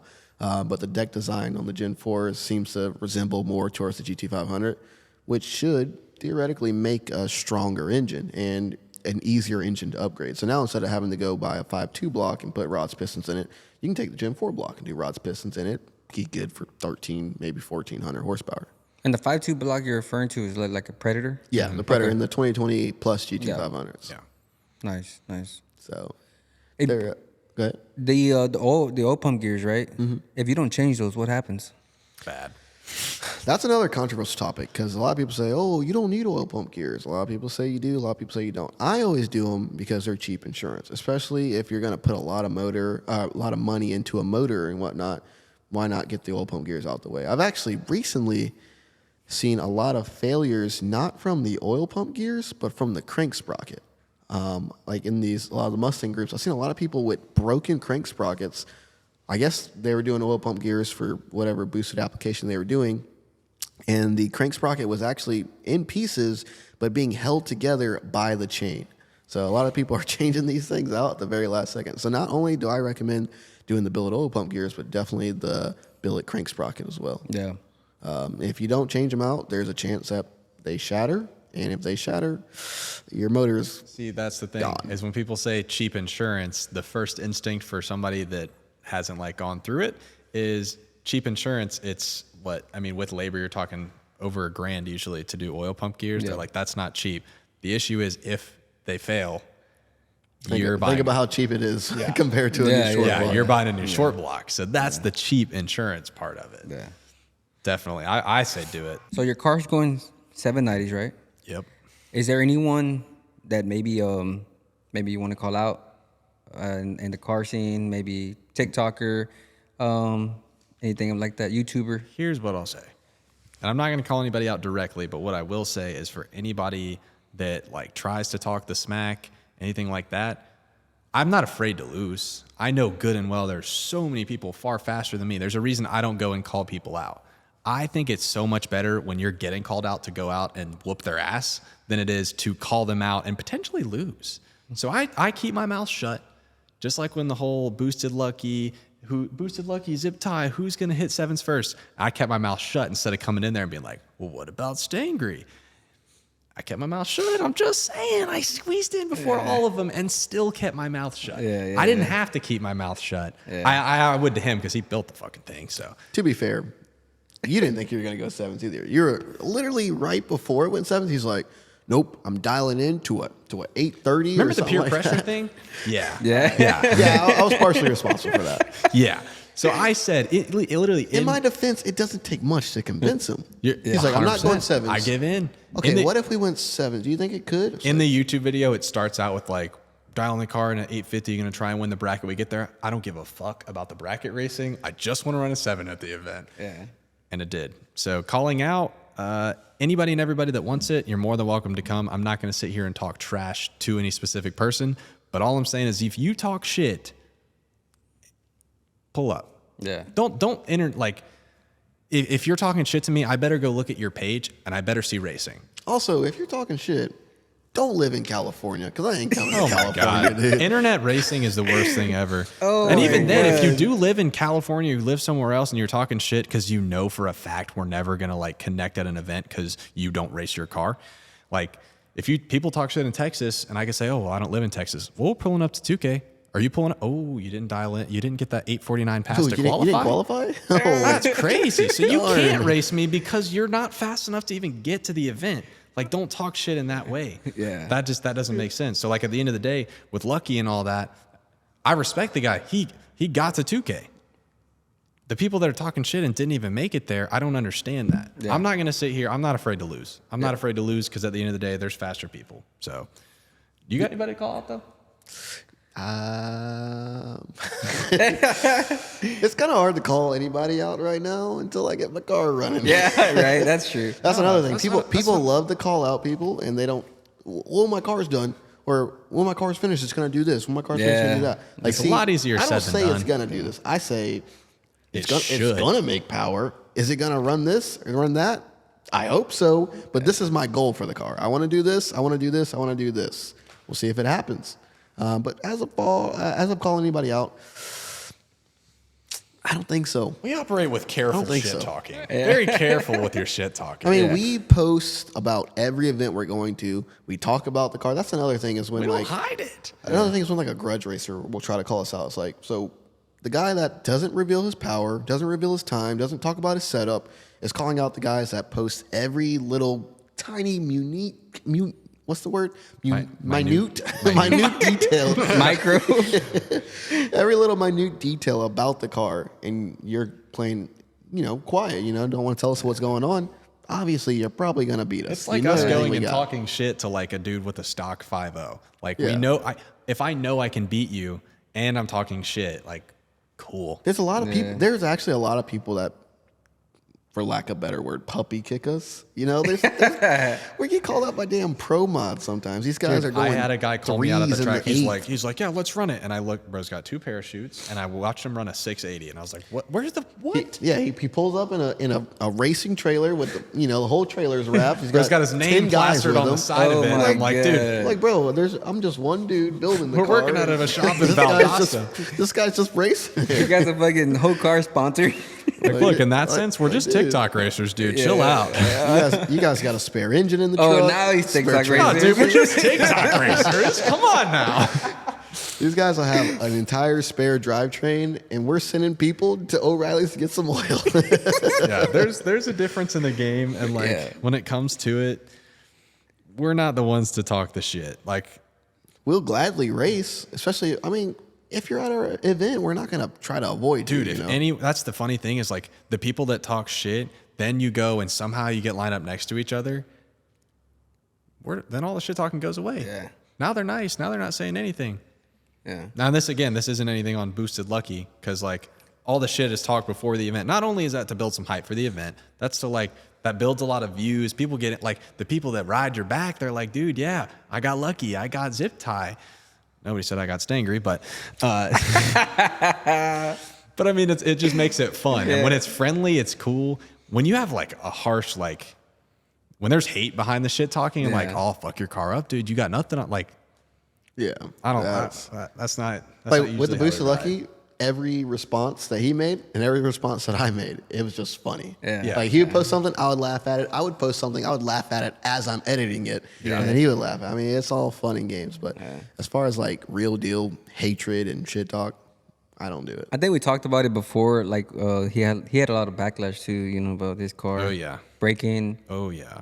I felt horrible. I said it. I've said it multiple times. I felt so bad. But it's the same people, like, and they were waiting for it. Yeah. That's the thing is at 2K, it's really cool because there's thousands of people in the stands, dude. It's shoulder to shoulder up there. It's the coolest feeling ever going through. And like, by the time I get back to the trailer, there's 40 stories on Instagram of your pass. And you're like, this is cool. The reality is half of those people there want to see a cool pass. Half of them there want to see you fuck up. Want to see it break, yeah. And a lot more people are going to talk about when it breaks than if it goes well. Right. So there was tons of posts like because we had a lot. Lucky had issues, but you got to give respect to Lucky because he blew a trans or a torque converter or something, put another one in, kept coming back. Like it's one thing to fail, it's another thing to just give up. You know. Yeah. So he failed. He came back, tried it again, and you got. Would you run it for that. if you have a high horsepower car, right? Mm-hmm. Would you run it on a stock trans? If I had to. You see the backlash. It's like this. We've worked so hard to get here. I'm not going to go out for lack of trying. Because here's the thing. People have gone, like when they're like, oh, the 6R80s have gone 7s. And I didn't get mine on 7s. The thing is it's happened before. So you kind of can have the outlook. If you got a stock trans laying over there, Boosted Lucky, they could have said, all right, his car fucked up and he folded, tail went right up his ass, and he walked away like a sad puppy.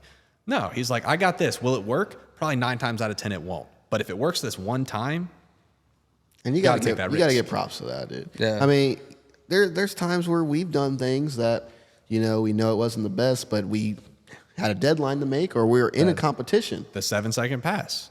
Yeah. I should not have pushed my car. I could not afford for that thing to blow up. As yes, there's jokes made, Parker's made of money, but if that blew up, that car would have sat. I would have been screwed.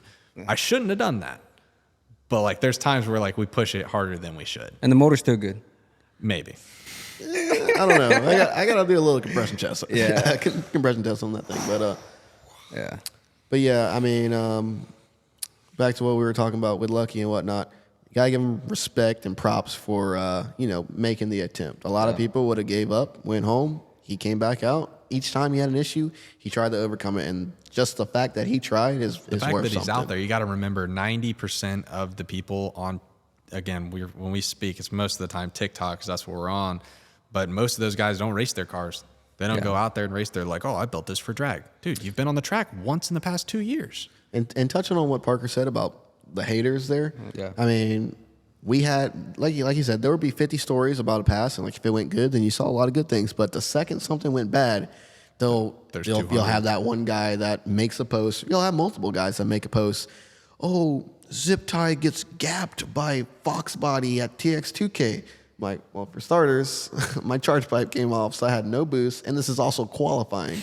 So it's like, dude, it's crazy. But like we had the cylinder head issue with Ziptie. We came back, people were talking so much trash because I was real sick during TX2K, so I wasn't posting a whole lot of videos, but I kind of disappeared for a little bit because I torched the cylinder head. We tracked down a cylinder head, picked it up from a guy off Facebook, brought it to a shop, put the car back together, got it right back out there and raced. And all those people that are talking trash saying I went home and I dipped and I was pouting and upset about it, it's not the case. We're busting ass trying to get the car back going and, fighting a sickness at the same time. God, that sickness wiped everyone on the team out. That was brutal. No cruises before big events like that. Damn. Got the what do they call the cruise flu or something? We got the cruise flu and we got it bad. You got seasick. Oh, dude, it was so bad. But like, that's the thing is, if you're gonna talk shit, it's all about respect too. Like, there's people when I say I respect for reasons I don't respect for other reasons. If you make videos and you make a living doing it, cool, I respect that. You're building the car yourself, I respect that. If you're talking shit to me saying my car is slow and you don't even race it, you don't race your car, you don't have any room to talk. Yeah. What made you start the Moxy detailing? Because, you recently launched that. You had issues with TikTok. I had horrible... If you can just give us a rundown what happened on the... we've been working on it for over 6 months. Like last year at SEMA, we were sitting there talking about, what we were going to do, all this. And I'm very OCD, extremely OCD. So when I need it to be perfect. If it's going to come out, it's going to come out perfect. And we're not dropping I didn't want a one product wonder. Like, oh, this one product works and it sells. I was like, I want to drop a full detail line. And this is going to be condescending to myself, but Parker proof. I'm not good at shit. Like, if Parker does something, it messes up. So I was like, I want it to be like this dude that doesn't know how to detail can read the back of the bottle and be efficient with it. So that was also the hard part. There were some, things that we get back, formulas that work well, but I can't really be extremely efficient with it. It needs to be easier. So we went through that whole thing, built up the perfect line, in my opinion, and we drop it. This huge build up, 6 months. This is my baby. Drop it. Did crazy. We had over 1,000 orders, and the big complaint, because I had actually dropped Moxy before. It wasn't a detail brand. It was a different brand. I dropped it before, and there was a huge issue with the company. Like, we couldn't get shit out. We couldn't respond to emails. And then I bought the other half of the company, shut everything down, refunded every order. And I was like, when this comes back out, it's going to be perfect. And a lot of work went into that. And when we dropped, there's a lot of money on payroll. There's a lot of people behind everything to make sure this went perfect. Yeah. With TikTok, you have to send out orders within 3 days. We dropped 18 hours later. We've had over 1,000 orders go out.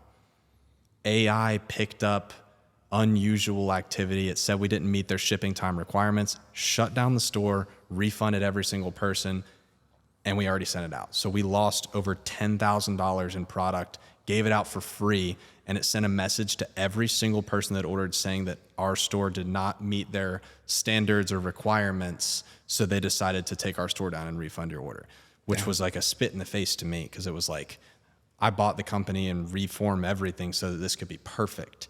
And not only did we do that job, we got it out too fast. We did too good on launch that your AI picks it up and ruins everything. So it made us look bad. But we bounced back. I mean, like I said, when you have like a following and a community, it's not like I want people to come and, sell it to a random guy. It was like the people that have followed me have watched me build this whole thing. They've watched all the product testing. They've watched all that. And then when it came out, they supported it. When that whole thing with TikTok happened, they came back and they supported it again. So, I mean, it's going great. We're working a lot. My hands are sore because we've been every single day just bottling, and the caps, dude, they hurt. Yeah. But it's been awesome. So I'm super excited for everybody to try it. You might have to get those robots that... See, that's the thing, is a lot of people, there's a couple other brands. I mean, it feels like everyone and their mom is dropping a detail line. There's people that say, we're copiers, but at the end of the day, there's a lot of these other companies that all their shit is bottled elsewhere, labeled elsewhere, capped elsewhere, shipped out elsewhere. Every day since this has dropped that I've been in the state, I have woken up, you go to the shop, I'm bottling for hours, and then we hop on a live stream, show everybody the bottling process. We're dropping money in random orders, and It's badass. I just think there's people that do it for the money aspect, and I do. It's cool to have something, aside from, Jay has the shop, and that's kind of his, everybody knows VM, and I wanted something. I wanted something where it's like, when people see this, they think of me, and I didn't want to necessarily connect it to me though. That's why if you look at any of the branding, my name's not on it. Yeah. It's not. I want it to be its own thing. It speaks for itself. Don't use the product because you like Parker. Try the product because you like Parker. Stay because the product is good. Same thing with the whole car situation.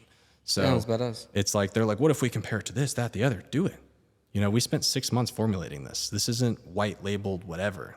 This is specific formula to us. I invite you to try it against other things. See what you like. Yeah. It's been a cool journey. It's very stressful, running stuff along those lines, but So what makes your product different than the others? compare it, dude.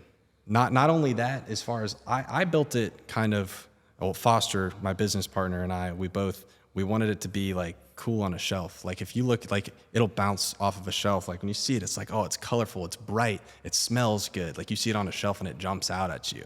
So the branding part was really important, because at the end of the day, you can have a fantastic product, just like a YouTube video. There's probably so many people that have the best content ever, but they can't get a title and thumbnail. So nobody's clicking their videos. Nobody's watching this masterpiece. So I was like, I really like the products. I want people to try them. So the branding has to be just as good to actually get them to use it. It's the same thing with Jay and his shop.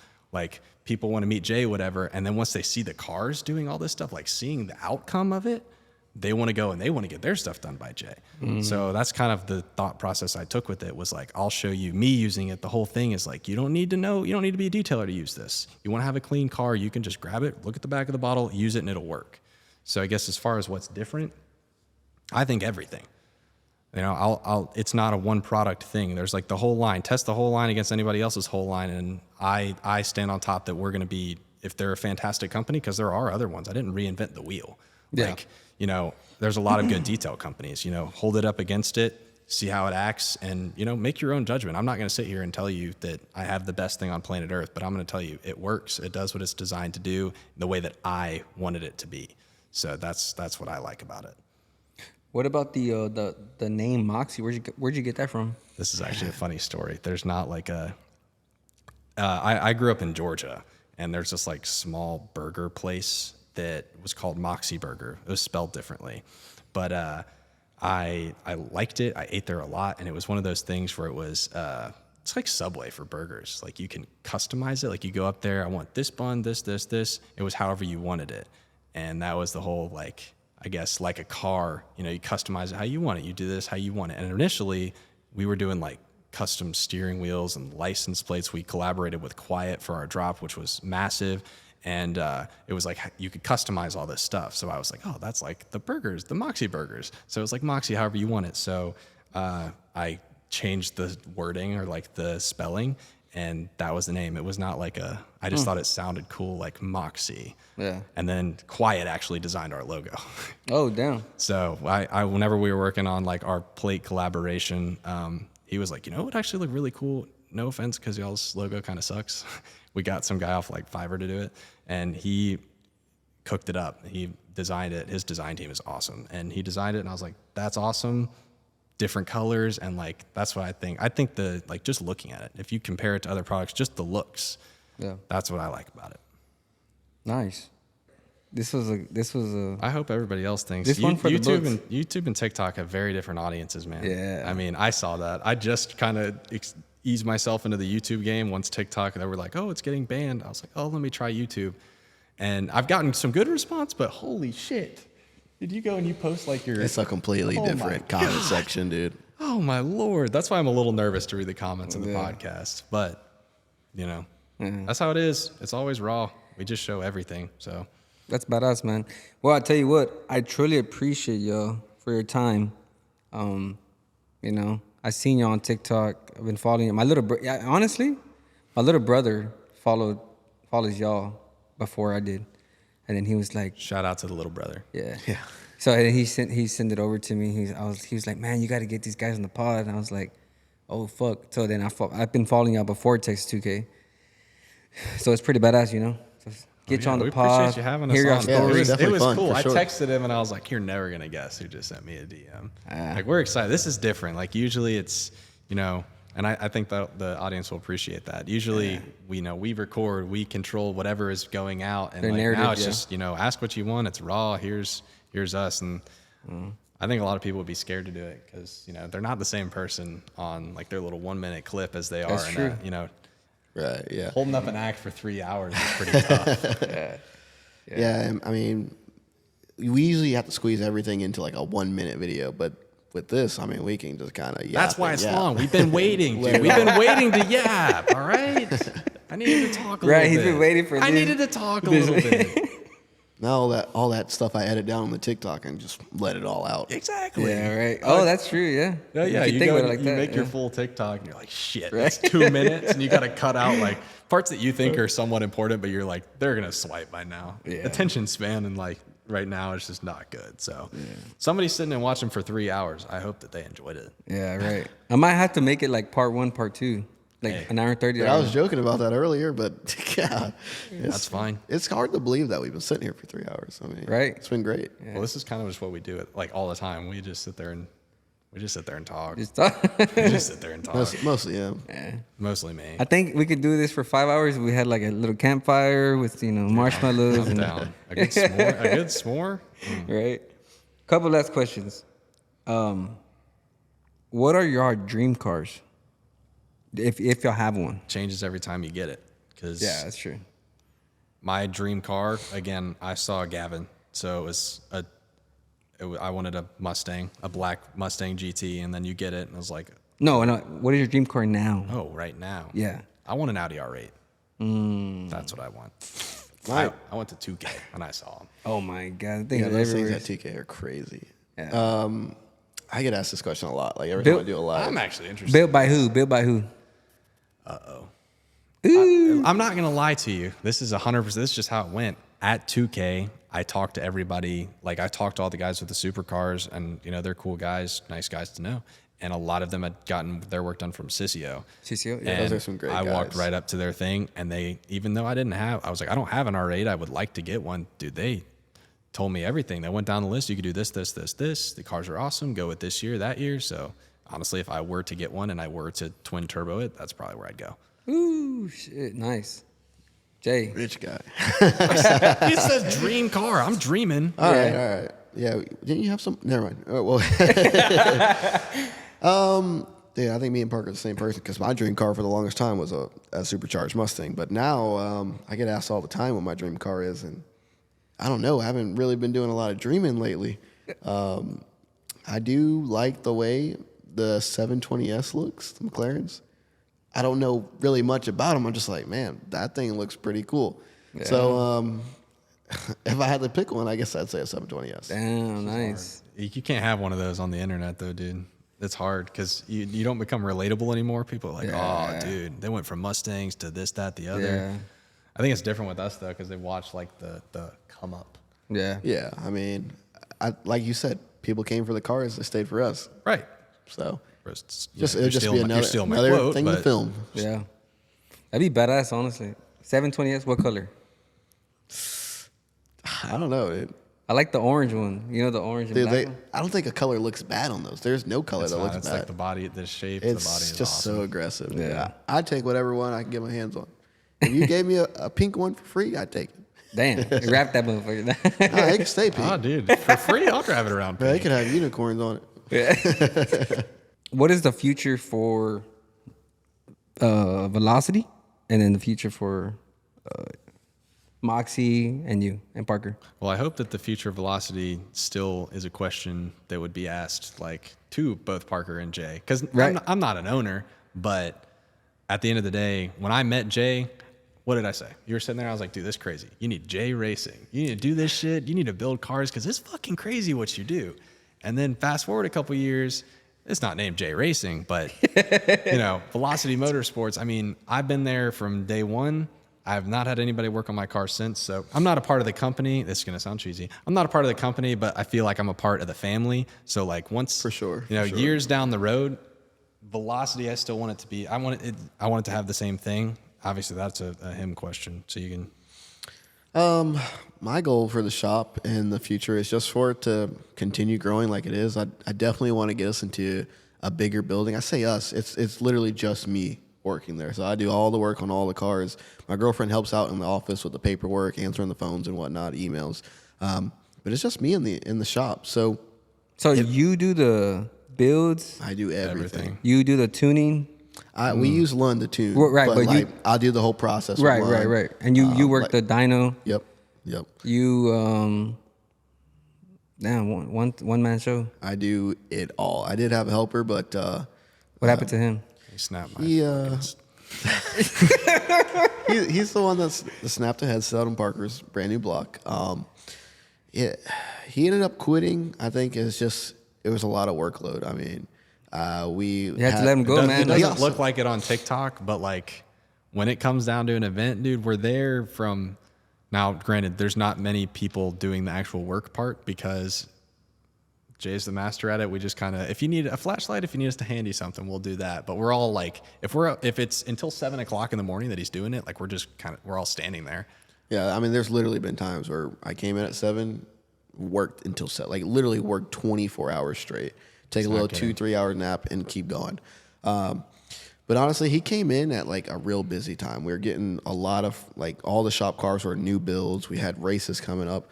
It was a big workload, and I think I don't say bit off more than he chewed. but I don't think maybe I didn't do a good job of portraying what all it was going to involve. You know, it was a lot. Expectations. This is one of those moments where I think he's being too humble. Realistically, I think that Jay works at a pace and knows so much of what he's doing that it's so hard. Like, you feel like an idiot just standing around him. You're like, dude, this guy is a... Well, you're going like 100 miles per hour, and you see somebody else going like 20, it throws you off balance. Dude, it's comparison is and the then thief you're of like, joy. you're like, dude, you need to pick up the pace, you know? Or he's probably, if he does pick the pace, then he fucks shit up. When he pulled the motor out of Ziptie, and I'm not exaggerating, I walked outside, I made a video, I edited it, and I turned around and came out. It was 30 minutes and some change, and he went from pulling the car in to pulling the motor out. Damn. I kind of have I've always worked by myself, so I kind of have high expectations. But I think he ended up quitting. He did mention to my girlfriend that he didn't like that he couldn't keep up, which I was fine with, but he was kind of slow to the point where I was constantly having to say, hey, I quoted this many hours. This is, you know, which was more than enough hours to get the job done. It just wasn't getting done in time. It's kind of for the better that he quit, because I kind of pulled him off his old job to come work with me. And it was to the point where, like, I wasn't really, I talked to Wayne and David, the other owners, and we were kind of like iffy on, it wasn't profitable. It was to the point where we weren't hardly making anything an hour because we were having to pay him so much, but we couldn't keep charging the customer that much, So it was the best business decision. I think eventually we would have let him go, but it's good that he let himself go, because he probably has something else lined up. So it worked out. But like I said, I'm the only one there, and I hope in the future to find someone else to bring in. But I'm just like, and saying this now on the podcast, I'm going to get a million emails, because I always get DMs and messages. People want to come work for free, but I'm not really looking for someone who just wants to work here because of who we are. I'm looking for somebody that really is like passionate, and I don't want to move someone across the country either. A lot of people want to move down here. I'm like, how are you going to pay for housing? What if you don't work out? I don't want to be responsible for that. So I'm looking for someone kind of local, but also someone that can take direction and catch on to things, because so much happens. There's so much stuff going on. You got to kind of, I can't hold your hand the entire time. But eventually I do want to hire an employee, like that meets that criteria, and maybe move into a bigger shop. Definitely get something with some AC. Oh my. Really? It was 100 or 99 degrees in the shop, because we got a dyno in the shop. So it's got a little atmosphere probe, tells us how hot it is. 99 degrees, and I'm working in there.